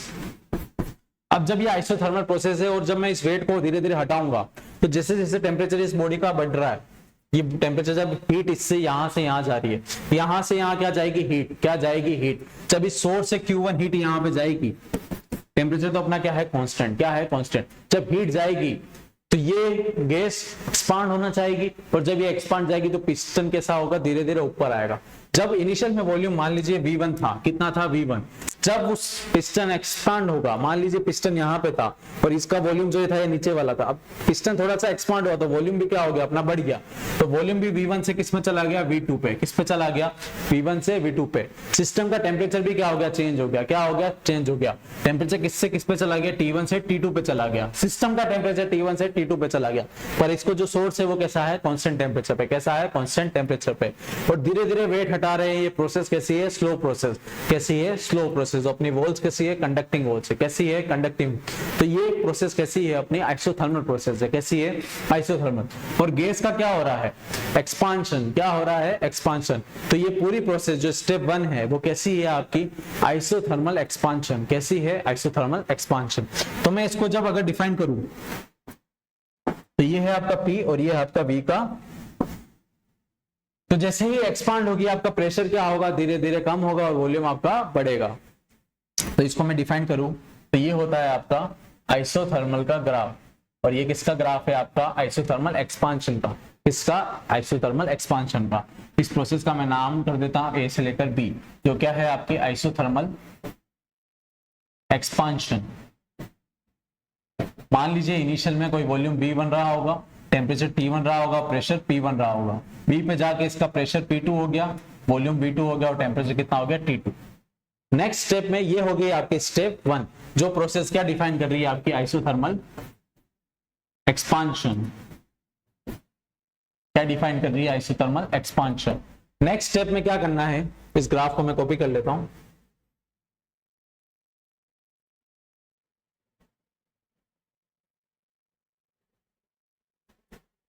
Next step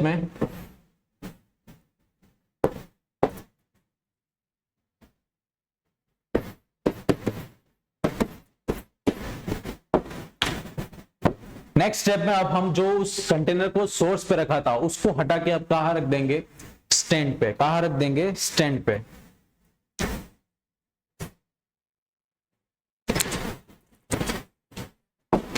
उस को हटा के हमने ये क्या रख दिया, स्टैंड। स्टैंड कैसा है आपका, परफेक्टली इंसुलेटिंग। कैसा है, परफेक्टली इंसुलेटिंग।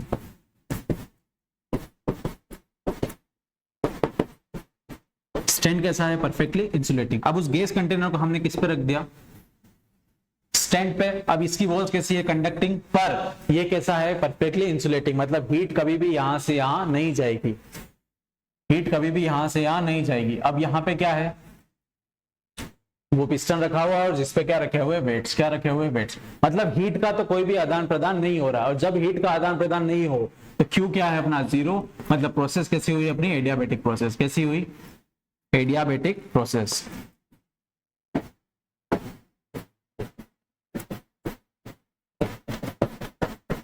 और वेट को हम अभी भी हटा रहे हैं, अभी भी हटा रहे हैं। मतलब उसकी जो हीट थी अंदर से पहले से, अब वो हीट कौन सी है, इंटरनल एनर्जी वाली हीट है। कौन सी हीट है, इंटरनल एनर्जी वाली हीट है। मतलब अब उसकी इंटरनल एनर्जी क्या कर रही है, उस पिस्टन को ऊपर ले जाने में मदद कर रही है। मतलब जब टेम्परेचर बढ़ रहा है, घट रहा है, तो इंटरनल एनर्जी भी क्या होगी, चेंज। क्या होगी, चेंज। मतलब इंटरनल एनर्जी भी क्या होगी, डिक्रीज या फिर इंक्रीज। यहाँ पे क्या हो रहा है, अपना पिस्टन बढ़ रहा है तो टेम्परेचर घट रहा है, तो इंटरनल एनर्जी भी कैसी होगी, घटेगी। तो सेकंड प्रोसेस में अपनी प्रोसेस तो कैसी है, एडियाबेटिक प्रोसेस। कैसी प्रोसेस है, एडियाबेटिक प्रोसेस। पर यहाँ पे पिस्टन इंटरनल एनर्जी का यूज करके ऊपर की तरफ जा रहा है, मतलब उसका क्या हो रहा है, एक्सपांशन। क्या हो रहा है, एक्सपांशन। तो यहाँ जो प्रोसेस है वो कैसी है, एडियाबेटिक। और यहाँ पे प्रोसेस में सिस्टम का क्या हो रहा है, एक्सपांशन। क्या हो रहा है, एक्सपांशन। मतलब ये प्रोसेस आपकी क्या कहलाई, adiabatic expansion. Adiabatic expansion. Step second में हमने इस प्रोसेस को किस पे रख दिया, स्टैंड पे। अब इसकी जो अंदर की हीट थी, जो इंटरनल एनर्जी की हीट थी, उसने उस पिस्टन को ऊपर की तरफ धकेला। तो धकेला तो क्या हुआ, उसका क्या हुआ, आपका एक्सपांशन। क्या हुआ, एक्सपांशन। तो आपका यहाँ पे होगा एडियाबेटिक एक्सपांशन। तो पी और बी का जब मैं ग्राफ बनाता हूं तो वो आता है आपका बी से सी, इसको नाम दे देते हैं। मान लीजिए वॉल्यूम प्रेशर रहा था P2 से, अब प्रेशर कितना हो गया आपका P3, वॉल्यूम आपका चेंज हो गया V3, और आपका टेम्परेचर चेंज होके हो गया T2 से T3। और ये प्रोसेस आपकी क्या हुई, एडियाबेटिक एक्सपांशन। नेक्स्ट स्टेप में हमने अगेन इसको उठाया और किस पे रख दिया, सिंक पे। किस पे रख दिया, सिंक पे। मैं इसको कॉपी कर लेता हूं।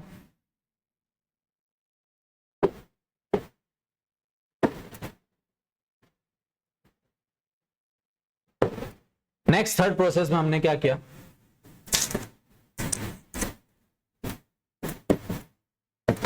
स्टेप 3 में हमने क्या किया, अब उस जो कंटेनर है उस कंटेनर को उठा के किस पे रख दिया, सिंक पे। किस पे रख दिया, सिंक पे। तो ये रहा अपना सिंक। सिंक की वॉल कैसी है, परफेक्टली कंडक्टिंग।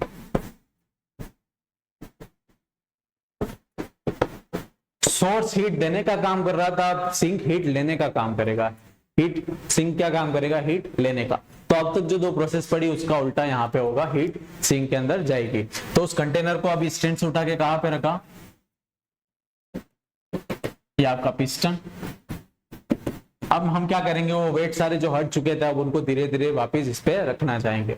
जब इस पे वापस वेट रखेंगे तो इस वेट रखने से इसका क्या होगा, कंप्रेशन। क्या होगा, कंप्रेशन। अब सिंक तो क्या है, इनफाइनाइट सोर्स का है, तो इसका टेम्परेचर मान लीजिए T2 है, तो पूरे प्रोसेस के दौरान इसका टेम्परेचर तो क्या रहने वाला है, T2। मतलब टेम्परेचर यहाँ क्या है, कांस्टेंट। क्या है, कांस्टेंट।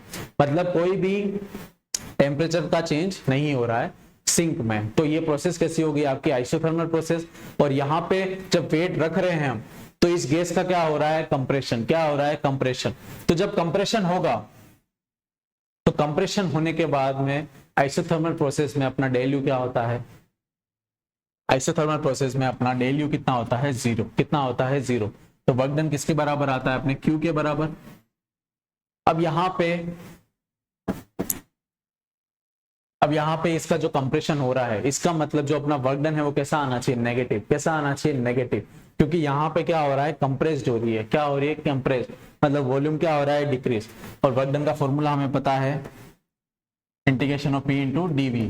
अब यहाँ पे जब वर्क डन ही नेगेटिव हो रहा है तो वॉल्यूम क्या हो रहा है, डिक्रीज। तो वर्क डन कैसा आएगा, नेगेटिव। कैसा आएगा, नेगेटिव। मतलब वो प्रोसेस किस तरफ आनी चाहिए, रिवर्स बैक आनी चाहिए। कैसे आनी चाहिए, रिवर्स बैक। तो इसका जब हम ग्राफ बनाते हैं तो ये कैसा है प्रोसेस है, एक तो है आइसोथर्मल प्रोसेस। कैसी है, आइसोथर्मल प्रोसेस। पर यहाँ पे इसका क्या हो रहा है, कंप्रेशन। क्या हो रहा है, कंप्रेशन। तो ये कैसा है, आइसोथर्मल कंप्रेशन। क्या है, आइसोथर्मल कंप्रेशन। तो जब मैं इसका ग्राफ बनाता हूं तो ये रिवर्स में आई। वॉल्यूम आपका V3 से V4 हो गया, टेम्परेचर आपका T3 से T4 हो गया, प्रेशर आपका P3 से P4 हो गया। नेक्स्ट प्रोसेस में हम बात करते हैं, अब सिंक पे था, अब सिंक से हटा के हम किस पे ले जाते हैं, वापस स्टैंड पे। किस पे ले जाते हैं, स्टैंड पे। इसको हम कॉपी कर लेते हैं।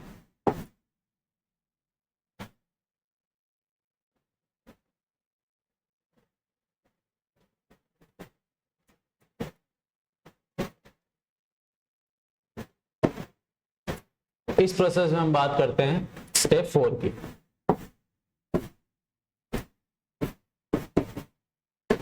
स्टेप 4 में हम वापस उसको कहा ले जाएंगे, स्टैंड पे। कहा ले जाएंगे, स्टैंड पे। स्टैंड वापस अपना कैसा है, परफेक्टली इंसुलेटिंग, परफेक्टली कैसा है, इंसुलेटिंग। अब इसके ऊपर जो गैस कंटेनर था जो हमारा सिंक पे पड़ा था वो अब किस पे ले आएंगे, स्टैंड पे।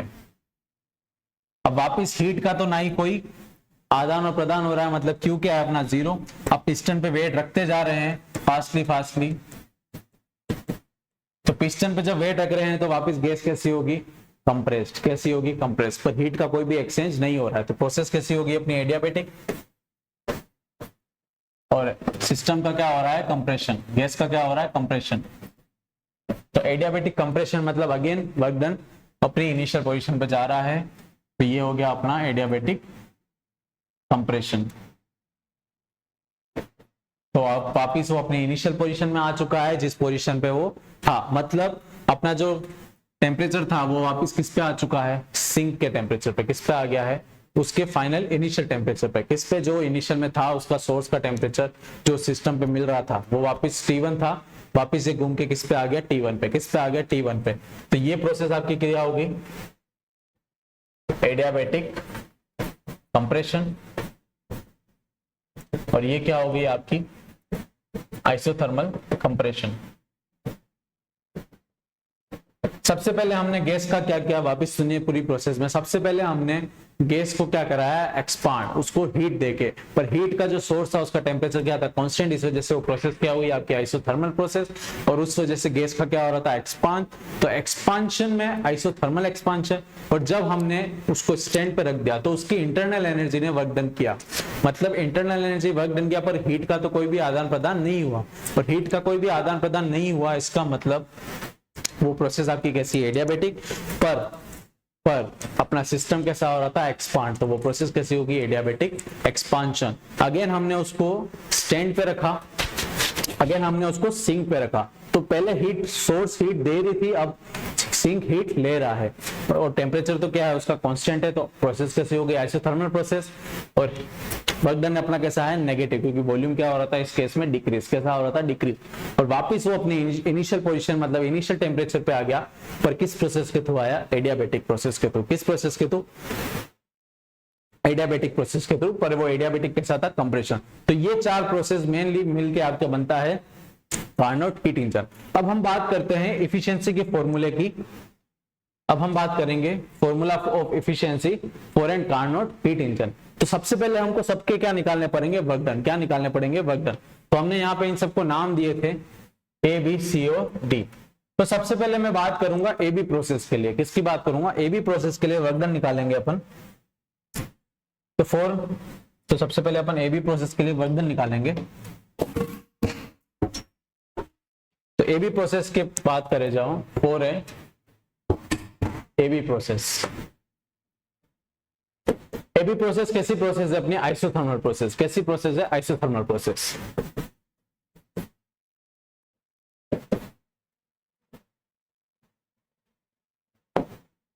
आइसोथर्मल प्रोसेस, आइसोथर्मल प्रोसेस है मतलब टेम्परेचर क्या है अपना, कांस्टेंट। और डेल्टा टी क्या है अपना, 0। क्या है अपना, 0। तो आगे हम बात करते हैं, डेल्टा टी 0 है अगर, तो इससे पहले वाले वीडियोस में हमने देखा था इस प्रोसेस के लिए डेल्यू भी कितना आता है अपने पास, 0। कितना आता है, 0। और अपने को पता है कि जब हम फर्स्ट लॉ ऑफ थर्मोडायनेमिक्स को उसको डालेंगे, जो था अपने पास Q equals to W plus del D U. अगर डेल यू को 0 लिखते तो अपने पास Q बराबर कितना आता है, W। कितना आता है, Q बराबर W। तो अपन सबसे पहले बात कर रहे हैं आइसोथर्मल प्रोसेस। और प्रोसेस कौन सी है, AB वाली प्रोसेस। कौन सी प्रोसेस है, AB वाली। तो AB वाली प्रोसेस में अपने जब हीट दी थी वो थी सोर्स से, जो थी Q1। कितनी थी, Q1 बराबर। और हमारा जो वर्क डन निकल के आया था, वर्क डन का फॉर्मूला अपने क्या होता है for an isothermal process, work done का फॉर्मूला आता है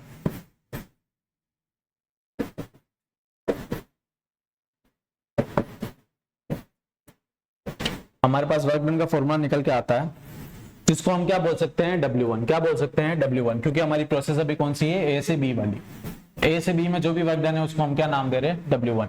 तो उसका फॉर्मूला अपने पास निकल के आता है nRT log base V2 upon V1। क्योंकि हमने जब A से B पढ़ा था तो यहाँ पे प्रेशर क्या था, P1।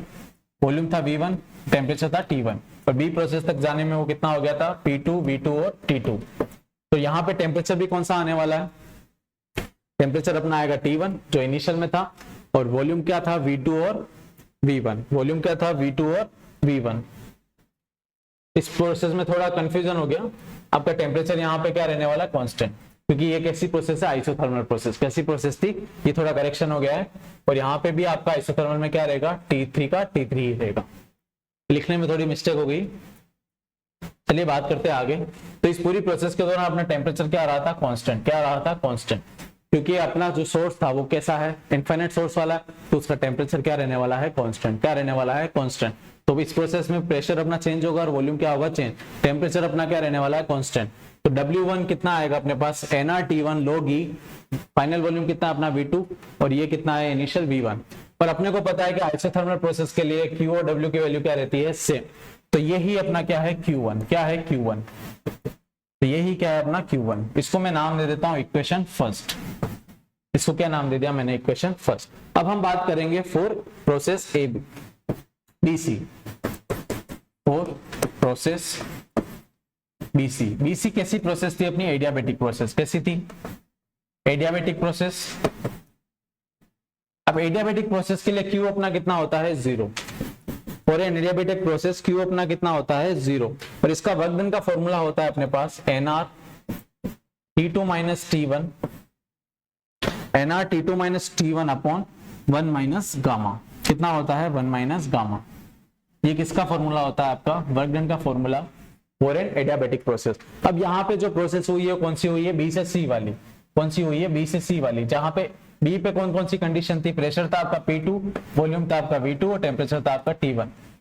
सी पे कौन कौन सी कंडीशन आ गई है, प्रेशर हो गया P3, वॉल्यूम हो गया आपका V3 और टेम्परेचर हो गया आपका T2। कितना हो गया है, T2।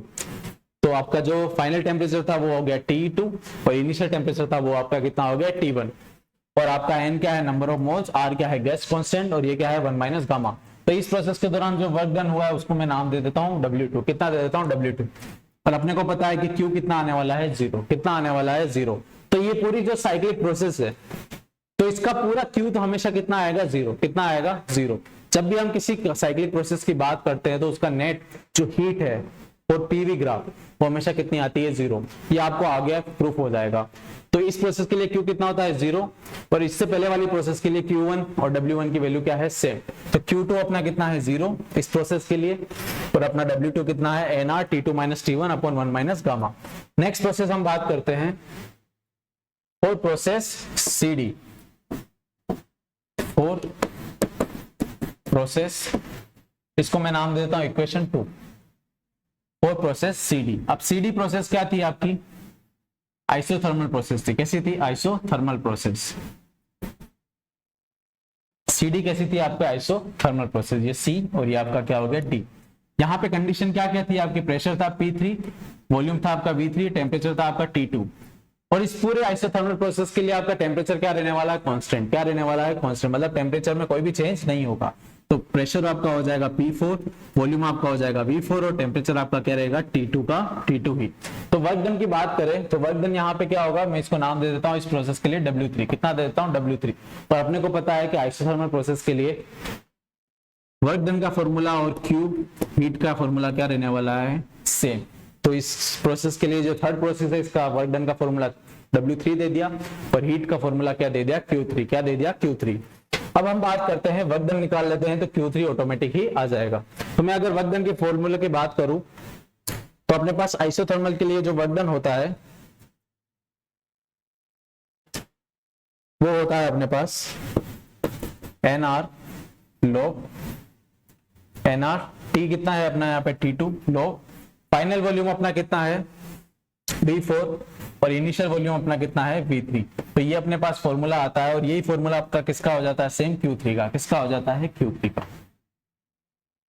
तो जब मैं बात कर रहा हूं work done formula for the isothermal process, और ये प्रोसेस कौन सी है, आइसोथर्मल कंप्रेशन। कौन सी है, कंप्रेशन। तो वर्क डन का फॉर्मूला आपके पास निकल के आता है nR T2 log V4 upon V3 final volume upon initial volume equals to किसके बराबर है, Q3 के बराबर आया। किसके बराबर आया, Q3 के बराबर। अब हम बात करते हैं प्रोसेस DA। किस प्रोसेस की बात करेंगे हम, DA प्रोसेस के लिए। इसको मैं नाम दे देता हूं इक्वेशन 3। अब मैं बात करूंगा for process DA, for process DA। ये प्रोसेस अपनी कैसी है, एडियाबेटिक प्रोसेस है। कैसी प्रोसेस है, एडियाबेटिक। ये प्रोसेस अपनी कैसी है, एडियाबेटिक प्रोसेस है। ये प्रोसेस अपनी एडियाबेटिक प्रोसेस है। तो एडियाबेटिक के लिए अपने को पता है कि Q कितना होता है, 0। और ये चौथी प्रोसेस है तो Q का क्या नाम दे रहा हूं मैं, Q4। ये कितना है अपने यहाँ, 0। कितना है, 0। तो यहाँ पे अपने को सिर्फ किसकी बात करनी है, वर्क की फॉर्मूले। किसकी, वर्क की। तो मैं वर्क का अगर फॉर्मूला निकालू, जिसको मैं बोल रहा हूँ W4, वो अपने पास निकल के आता है NR।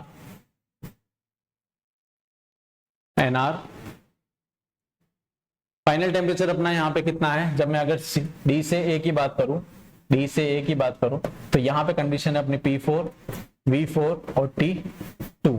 और यहाँ पे कंडीशन क्या है अपनी, P1, V1 और T1। तो फाइनल टेम्परेचर है अपना T1 और इनिशियल टेम्परेचर अपना T2। और अपन में कितना है, 1 माइनस गामा। ये किसका फॉर्मूला निकल के आता है, VW का। किसका फॉर्मूला निकल के आता है, VW का। अब हम आगे बात करते हैं, Q का फॉर्मूला आ गया और वर्क डन का फॉर्मूला आ गया। अब हमें निकालना है इसकी एफिशिएंसी का फॉर्मूला। किसका निकालना है, एफिशिएंसी का फॉर्मूला। तो एफिशिएंसी की अगर मैं बात करूं, तो सबसे पहले इसको जो इनपुट दिया गया था, वो इनपुट इसको मिला था सोर्स से। तो सोर्स ने इसको जो इनपुट दिया वो कितना था, Q1। कितना था, Q1। तो एफिशिएंसी में अपने को पता है कि नीचे कितना आता है इनपुट और ऊपर कितना आता है आउटपुट। तो जब किसी भी हीट इंजन की बात की जाए तो आउटपुट हमेशा उसका क्या होता है, वर्क डन। क्या होता है, वर्क डन। तो आउटपुट उसका हमेशा क्या होता है, वर्क डन। तो यहाँ पे जो 4 प्रोसेस हुई है, हम चारों प्रोसेस का क्या निकालने वाले हैं, W नेट। क्या निकालने वाले हैं, वर्क डन नेट। तो आउटपुट अपना क्या आने वाला है, work done, total work done, या फिर नेट वर्क डन। और नेट वर्क डन हम कैसे निकालेंगे, W1 plus W2 plus W3 plus W4।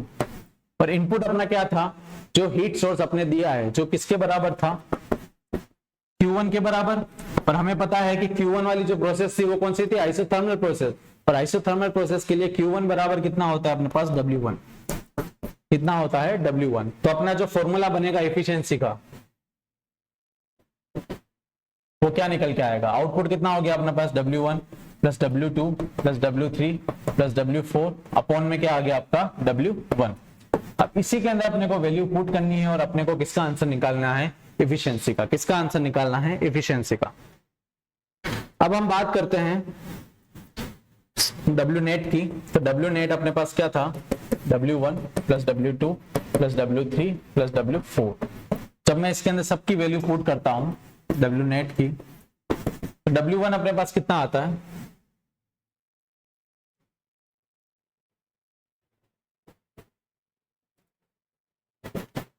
तो W1 अपने पास है nRT1 log V2 upon V1।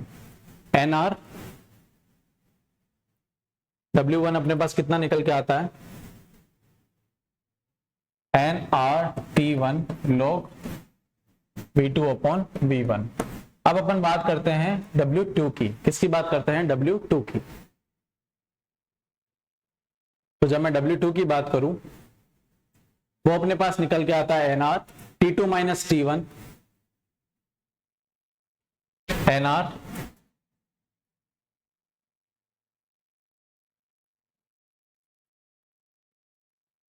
तो मैं बात जस्ट अ सेकेंड,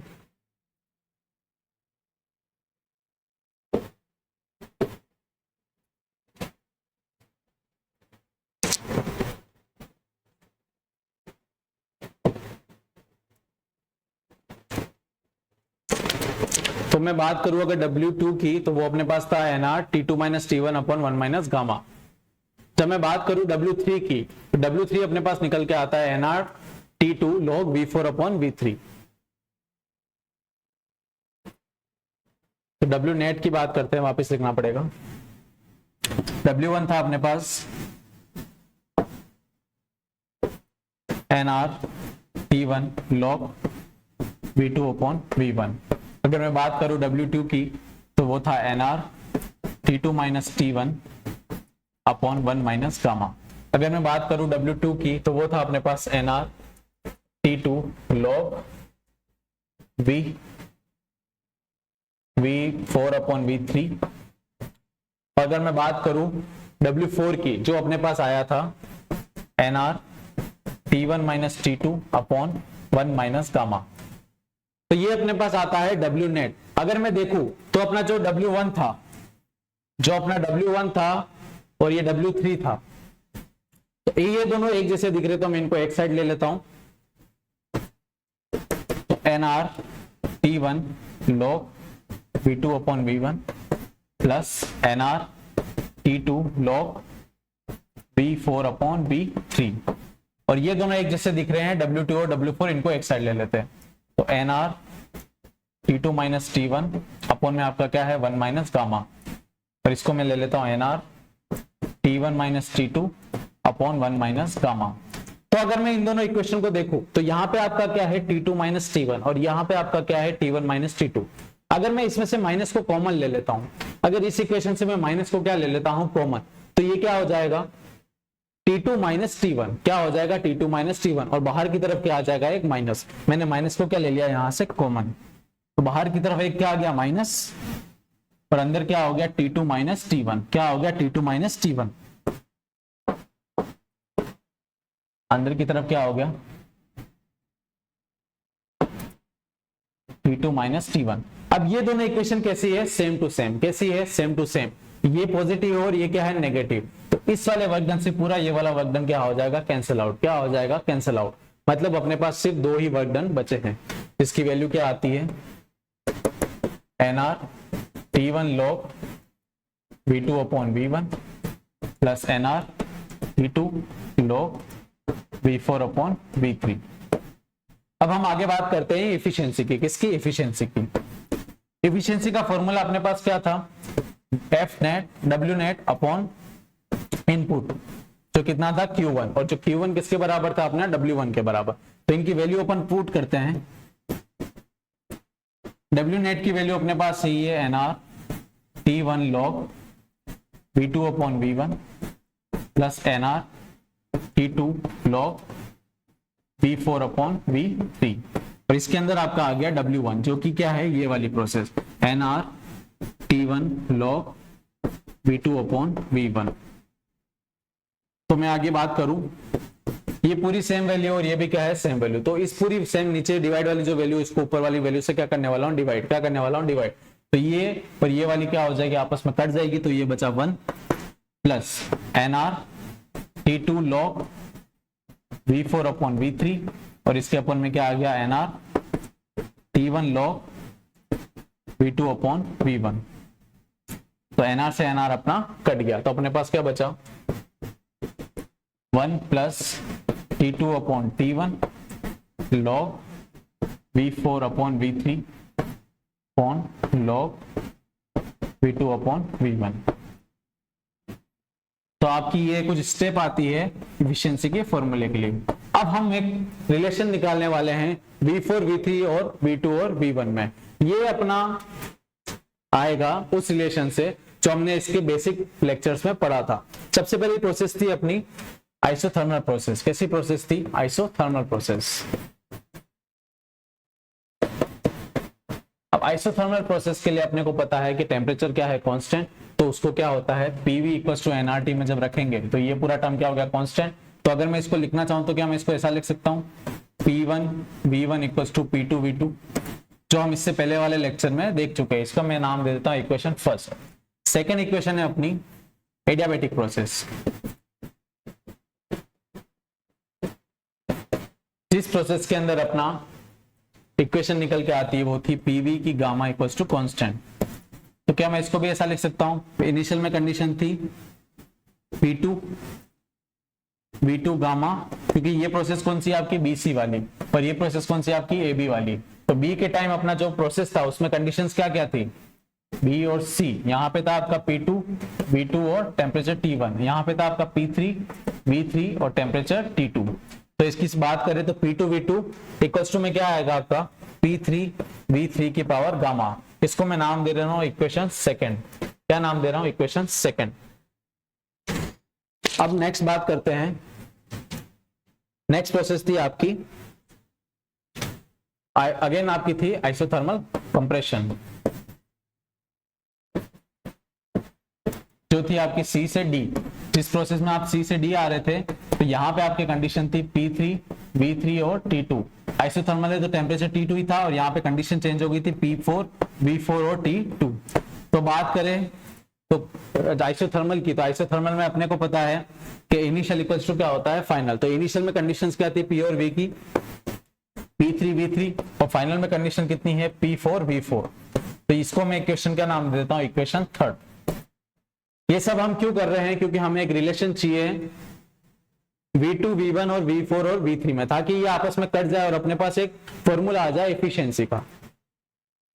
ये हो गई इक्वेशन थर्ड। और फोर्थ प्रोसेस थी आपकी एडियाबैटिक कंप्रेशन, तो थी आपकी D से C। तो D से C जब अपन गए थे, सॉरी D से A, जब D से हम गए थे तो यहां पे आपकी कंडीशन थी P4V4 T2। यहाँ पे कंडीशन थी आपकी P1V1 और T1। तो जब एडियाबैटिक की बात करेंगे तो फाइनल कंडीशन आपकी क्या थी? P1V1 की पावर गामा, जो ये फाइनल बन चुकी है D से A में। पर इनिशियल में क्या थी आपकी? P4V4 gamma. इसको नाम दे दिया मैंने इक्वेशन 4। अब मैं क्या करने वाला हूँ? Equation first, equation second, equation third और इक्वेशन फोर्थ को क्या करने वाला हूँ? मल्टीप्लाई।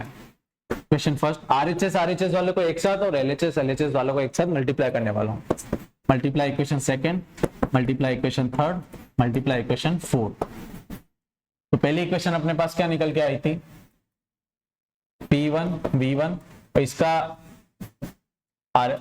LHS कितना था? P2।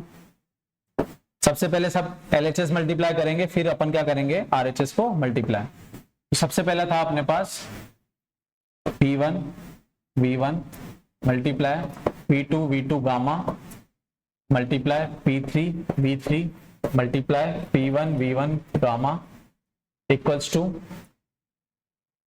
P2V2 into P3V3 gamma into P4V4 into P4V4 gamma.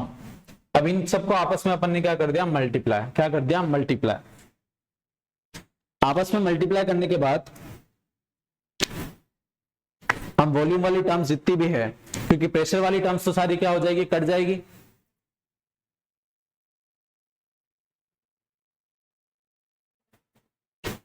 इस P2 से ये P2 कट गया,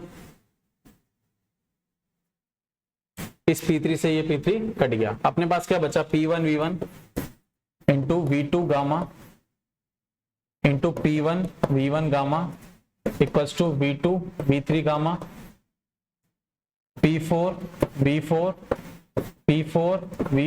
गामा। अब P वाली टर्म्स एक साइड ले लेते हैं और V वाली टर्म्स एक साइड।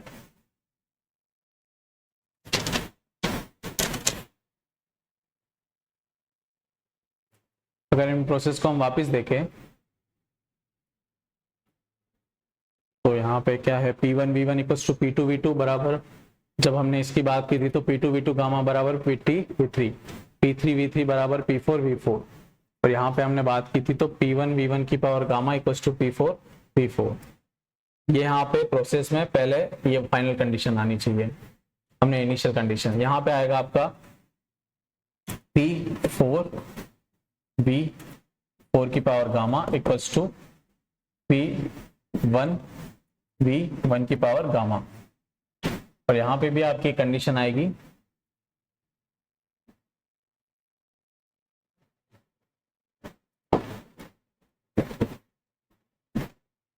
ये बराबर।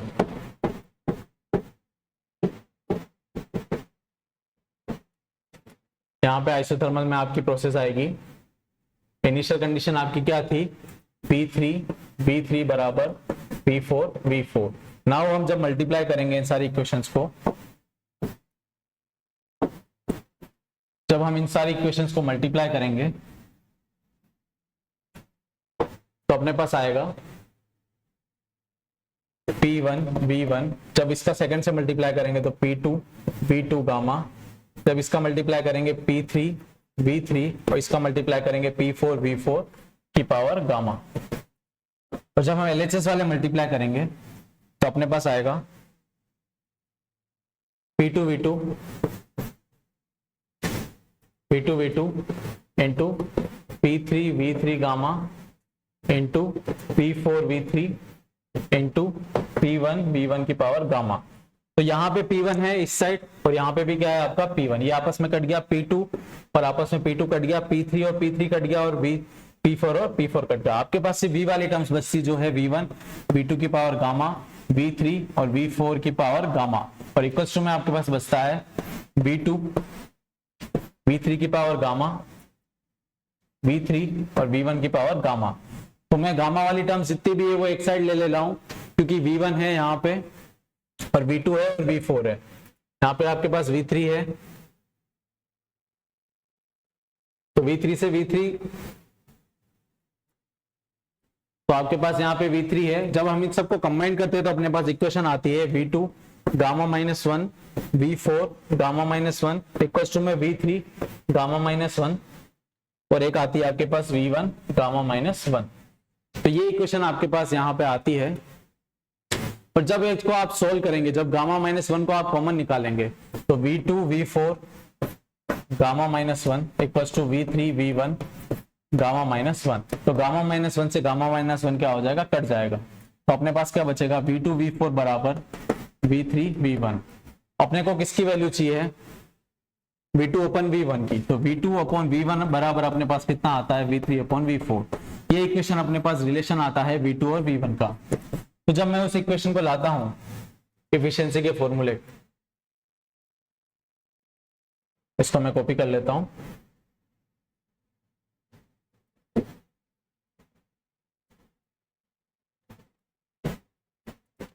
तो यहां पे अपने पास क्या है,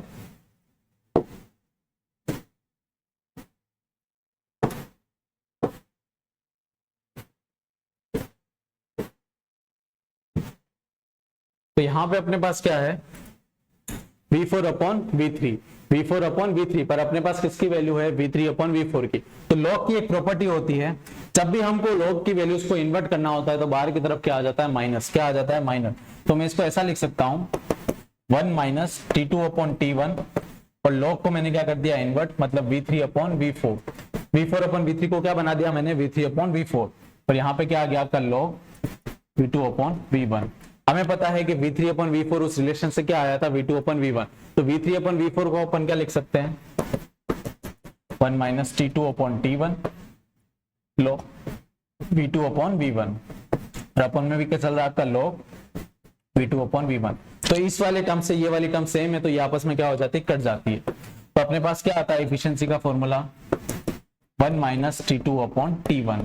ये आपका किसका रिलेशन निकल के आता है, efficiency of an Carnot engine, efficiency of an Carnot engine।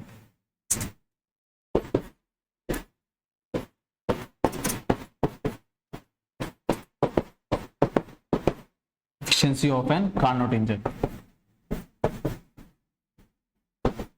इस छोटे से फॉर्मूले के लिए आपको पूरी चारों प्रोसेस से गुजरना था और चारों प्रोसेस को मैंने समझा दिया, कैसे एडियाबेटिक एक्सपांशन हो रहा है, कैसे ही थर्मल एक्सपांशन हो रहा है, कैसे एडियाबेटिक कंप्रेशन हो रहा है, कैसे ही आइसोथर्मल कंप्रेशन हो रहा है। इन सब के बारे में हमने चर्चा कर दी थी। इसके बीच में रिलेशन कैसा है और एफिशिएंसी का फॉर्मूला अपने पास कैसे निकल के आता है। इसी फॉर्मूले से अपन आगे बात करते हैं। तो एक बार वापस देख लेते हैं इस पूरे सिस्टम को। सबसे पहले हमने वर्क डन निकाला था आइसोथर्मल प्रोसेस के लिए, फिर हमने वर्क डन निकाला था एडियाबेटिक प्रोसेस के लिए, फिर हमने वर्क डन निकाला अगेन आइसोथर्मल कंप्रेशन के लिए, फिर हमने वर्क डन का फॉर्मूला निकाला एडियाबेटिक प्रोसेस के लिए। और हमें पता है कि हमारा जो आउटपुट है वो हमेशा क्या रहने वाला है, वर्क डन। क्या रहने वाला है, वर्क डन। और वो जो आउटपुट रहने वाला है वो एफिशिएंसी किस पे डिपेंड करेगी, क्या हमने कितना इनपुट दिया है उसी बात पर निर्भर करेगी। अगर मैं 100 रुपए का खर्चा कर रहा हूं तो मुझे उसका बेनिफिट क्या मिल रहा है, तो वही अपना आउटपुट कहलाएगा। तो उस जो हीट उसको जो मिली है उसने कितना उस हीट का यूज किया है वर्क डन में, वही क्या है अपनी एफिशिएंसी। क्या है एफिशिएंसी। और इस रिलेशन के थ्रू अपन ने किसका फॉर्मूला निकाल दिया था, इस रिलेशन के थ्रू हमने फॉर्मूला, ये आइसोथर्मल कंप्रेशन में यहाँ पे आएगा आपका V4। तो यहाँ पे जैसे ही हम V4 लिखेंगे तो अपने पास एक्यूरेट आंसर आ जाएगा। ये एक्सप्रेशन अपने पास बनेगा V का ओनली, फिर इसको जैसे ही सोल्व करेंगे अपने पास आएगा V2/V1 = V3/V4। ये एक्सप्रेशन सोल्व करने के बाद हमें लाना था एफिशिएंसी का formula in the terms of temperature, in the terms of temperature, जहां पे T2 क्या है आपका फाइनल टेम्परेचर और T1 क्या है आपका इनिशियल टेम्परेचर। आपका क्वेश्चन में आपको गिवन होगा कि आपको सिस्टम का इनिशियल टेम्परेचर दिया हुआ है और फाइनल टेम्परेचर दिया हुआ है, और उसकी बेस पे आपको क्या निकालना है, उस कार्नोट इंजन की क्षमता, क्या निकालना है, क्षमता। तो अगर मैं दोनों फॉर्मूले को कंबाइन करता हूं, अगर मैं दोनों फॉर्मूले एफिशिएंसी के फॉर्मूले को कंबाइन करता हूं तो अपने को पता है कि जो हीट इंजन में वर्क डन का फॉर्मूला निकल के आया था वो कितना आया था अपने पास, 1 माइनस Q2/Q1। और यहाँ पे जो अपना हीट इंजन का फॉर्मूला निकल के आया कार्नोट का, वो आया अपने पास 1 माइनस T2/T1। अगर 1 से 1 माइनस हो गया और माइनस माइनस प्लस हो गया तो अपने पास रिलेशन आता है Q2/Q1 = T2/T1। ये रिलेशन आपका आता है कार्नोट हीट इंजन से। किससे आता है, इसके बेस पे आपके बहुत सारे न्यूमेरिकल्स है जो हम आगे वाले लेक्चर में पढ़ने वाले हैं। अब हम बात करेंगे, ये हो गया आपका कार्नोट इंजन। किसकी बात हो गई, आपके कार्नोट इंजन की। अब हम बात करने वाले हैं आपके रेफ्रिजरेटर की। किसकी बात करने वाले हैं, रेफ्रिजरेटर की। तो अगर मैं रेफ्रिजरेटर की बात करूं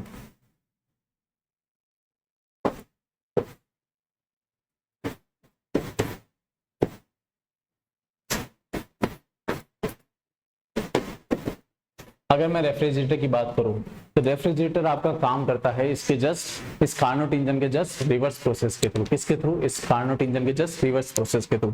यहाँ पे क्या होता है, रेफ्रिजरेटर में आपको हीट एक्सट्रैक्ट करनी होती है। क्या करनी होती है, हीट एक्सट्रैक्ट करनी होती है, मतलब आपको हीट निकालनी है किसी सोर्स से। अगर आपको हीट किसी सोर्स से निकालनी है तो आपको एक एक्सटर्नल वर्क डन तो करना ही पड़ेगा। आपको क्या करना पड़ेगा, एक एक्सटर्नल वर्क डन तो करना ही पड़ेगा। तो फ्रीज क्या होता है, आपकी कोल्ड बॉडी से, जो फ्रीज के अंदर का टेम्परेचर है, उस हॉट बॉडी से आपका जो हीट निकाल के कहाँ फेंकता है, आपके कमरे में फेंकता है। कहाँ फेंकता है, कमरे में। मतलब आपकी जहां से हीट निकल रही है उसको हम क्या बोलते हैं यहाँ पे, सिंक। क्या बोलते हैं, सिंक। मतलब रेफ्रिजरेटर के केस में आपकी जो हीट निकल रही है, इससे पहले जब अपन हीट इंजन पढ़ा था उसमें हम क्या कर रहे थे, हीट से सोर्स दे रहे थे और वर्क डन करा रहे थे। पर रेफ्रिजरेटर में क्या होता है, by the help of electricity energy extract करते हैं किसी बॉडी से। By the help of electric energy, किसी भी बॉडी से एनर्जी को क्या किया जाता है, एक्सट्रैक्ट। हीट को क्या किया, एक्सट्रैक्ट, जिससे अंदर की बॉडी कैसी हो गई, कूल डाउन हो गई। कैसी हो गई, कूल डाउन। तो हीट को एक्सट्रैक्ट किया, मतलब अपन ने किसी सोर्स या सिंक से, सोर्स नहीं सिंक से, जहां से हीट निकाली है वो क्या हो गया, एक्सट्रैक्ट की है। मतलब अपन ने सिंक से हीट को क्या किया, एक्सट्रैक्ट। तो ये प्रोसेस कैसी होती है आपकी, जस्ट उल्टी। हीट इंजन से कैसी होती है, उल्टी। तो इसके लिए अपन क्या करते हैं रेफ्रिजरेटर में, with help of electrical energy,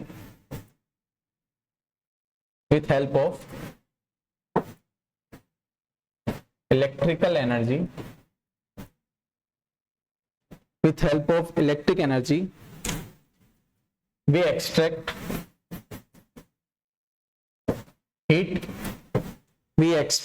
heat from cold body to hot body। अगर मैं बात करूं कि हीट का ट्रांसफर कहां से कहां होता है, हीट का ट्रांसफर हमेशा होता है high temperature to lower temperature, बराबर। अब हम क्या कर रहे हैं, कोल्ड टेम्परेचर से हीट का ट्रांसफर किस तरफ कर रहे हैं, हॉट बॉडी में, मतलब रूम टेम्परेचर की तरफ कर रहे हैं। मतलब अपन उस लो के अगेंस्ट में काम कर रहे हैं, और लो के अगेंस्ट में जब हम काम कर रहे हैं तो इसका मतलब है हमको क्या करना पड़ेगा, एक्सटर्नल वर्क डन करना पड़ेगा। क्या करना पड़ेगा, एक्सटर्नल वर्क डन करना पड़ेगा। तो फ्रिज के पीछे एक कंप्रेसर रखा होता है जो इसका काम करता है, बराबर। तो हमने क्या किया, जो सिंक है इससे हीट को क्या किया, अपनी तरफ लिया। हीट को क्या किया, एक्सट्रैक्ट किया। क्या किया, मान लीजिए Q2 सिंक से हीट को क्या किया, एक्सट्रैक्ट किया और बीच में क्या था अपना इंजन, क्या था इंजन। इसको अपन सही तरह से बना लेते हैं। सिंक है, किसी इंजन की मदद से हमने यहां से हीट को क्या किया, एक्सट्रैक्ट। क्या किया, इससे पहले वाले केस में हीट इसके अंदर जा रही थी, इस वाले केस में हीट क्या हो रही है, एक्सट्रैक्ट हो रही है। क्या हो रही है, एक्सट्रैक्ट। अब क्या हो रहा है, अब देखो एक्सटर्नल वर्क डन तो करना पड़ेगा। इससे पहले क्या है, वो हीट से वर्क डन बना रही थी, पर यहाँ पे हीट को निकालने के लिए हमको क्या करना पड़ा, एक्सटर्नल वर्क डन। इसलिए एरो मैंने किस तरह बनाया, अंदर की तरफ, मतलब वर्क डन हम खुद कर रहे हैं। उससे पहले वाले केस में क्या था, वर्क डन खुद प्रोड्यूस हो रहा था और हीट भी अंदर की तरफ जा रही थी, और एक्सटर्नल हीट क्या हो रही है, सोर्स की तरफ जा रही है, जो क्या है अपना रूम। क्या है, हो गया रूम। अगर हम हीट इंजन की बात कर रहे हैं तो समझिए इसको, वापस दो तरह से समझाते हैं। हीट इंजन की बात कर रहे थे तो तब सोर्स से हीट किस तरफ जा रही थी, थोड़ी वर्क डन में और थोड़ी सिंक में। मतलब सोर्स किस पे था, हाई टेम्परेचर पे, और सिंक किस पे था, लो टेम्परेचर पे। तो बॉडी हमेशा हीट कहां से कहां ट्रांसफर करती है, high temperature to low temperature, बराबर। पर इस केस में हम क्या कर रहे हैं, अंदर वाले जो फ्रिज के अंदर का जो है एटमॉस्फेयर, उसको हम क्या कर रहे हैं, ठंडा। क्या कर रहे हैं, ठंडा। मतलब वहां से हीट को क्या निकाल रहे हैं, एक्सट्रैक्ट कर रहे हैं। क्या कर रहे हैं, हीट को एक्सट्रैक्ट कर रहे हैं। एक्सट्रैक्ट करके कहां ले जा रहे हैं, रूम पे, जो यहाँ पे रूम का टेम्परेचर क्या है, ज्यादा। मतलब यहाँ पे हीट का ट्रांसफर कहां से कहां हो रहा है, लो बॉडी से हाई बॉडी की तरफ, हाई टेम्परेचर बॉडी की तरफ। और ये तभी पॉसिबल है जब हम उसके इस प्रोसेस के अगेंस्ट में क्या करें, एक वर्क डन। मतलब हमने कोई मशीन लगाई है उसमें, जो क्या कर रही है, उस हीट को क्या कर रही है, एक्सट्रैक्ट का काम कर रही है। क्या कर रही है, एक्सट्रैक्ट करने का काम कर रही है। तो हमने यहाँ पे कुछ एक्सटर्नल वर्क डन किया है। जो एक्सटर्नल वर्क डन किया है उसने क्या काम किया, इस हीट को क्या कर रहा है, एक्सट्रैक्ट करने का काम किया। तो Q2 हीट निकली और वर्क डन इसको दिया, और हीट कहां गई, अपने सोर्स के पास। कहां गई, सोर्स के पास। तो अगर मैं इसके वर्क डन का फॉर्मूला निकालूं तो यहां से जो Q1 हीट थी उसने क्या काम किया, या तो वर्क डन और Q2। मतलब हमने जो इनपुट दिया वो किसके बराबर आया, आउटपुट के बराबर। किसके बराबर आया, आप ऐसे समझ लीजिए, ये हमारे इनपुट्स थे Q2 और W, और हमारा आउटपुट क्या आया, Q1। क्या आया, Q1। तो सेम प्रोसेस ये वैसे की वैसे ही प्रोसेस हो गई जो इससे पहले हमने पढ़ी थी हीट इंजन में, कि Q1 किसके बराबर था, W प्लस Q2 के। तो इसके एफिशिएंसी का फॉर्मूला भी अपने पास निकल के आता है, Q2 upon Q1 plus T2 upon T1, जो किस प्रोसेस से आया था, हीट इंजन और कार्नोट इंजन के कंबाइंड से जो फॉर्मूला निकल के आया था, Q2 upon Q1 equals to T2 upon T1। यही फॉर्मूला आपके लिए किसके लिए वैलिड है, रेफ्रिजरेटर के लिए। किसके लिए वैलिड है, रेफ्रिजरेटर के लिए। वापस सुनिए, जो इसका इनपुट था, हमेशा वहां पे भी हम यही कर रहे थे, जो इनपुट डाला उसका क्या आउटपुट निकाला, जो वर्क डन, जो हीट दी उसको, उसने उसका काम किसने किया, या तो उसने उसका वर्क डन निकाला या फिर उसने उसकी इंटरनल एनर्जी को बढ़ाया, बराबर। और यहाँ पे भी क्या था, जब हीट इंजन की बात कर रहे थे, Q1 हीट मिली तो थोड़ी हीट तो उसने वेस्ट कर दी और थोड़ी हीट का क्या किया उसने, वर्क डन। पर यहाँ पे क्या था, जो हीट मिली और वर्क डन की दोनों की हीट, अब ये दोनों मिलके कहा गई, सोर्स में, आउटपुट में। तो दो इनपुट थे, W और Q2, तो ये दोनों इनपुट और इसका आउटपुट क्या आया आपके पास, Q1। क्या आया, Q1। तो वही प्रोसेस वापस बन गई, वही सी प्रोसेस का फॉर्मूला बन गया। तो रेफ्रिजरेटर के लिए भी अपने पास इफिशिएंसी का फॉर्मूला क्या निकल के आता है, Q2 upon Q1 equals to T2 upon T1। तो आज इस पूरे वन शॉट में आपके जितने भी लेबर असिस्टेंट के टॉपिक्स थे वो सारे क्लियर किए आप। आई होप आपको सारे टॉपिक समझ में आए हो। नेक्स्ट वीडियो में इससे रिलेटेड जितने भी न्यूमेरिकल्स बन सकते हैं, प्रीवियस ईयर लेबर असिस्टेंट के और इस कार्नोट इंजन और वर्क डन के रिलेटेड जितने भी क्वेश्चंस है वो हम नेक्स्ट वीडियो में लेके आएंगे। धन्यवाद।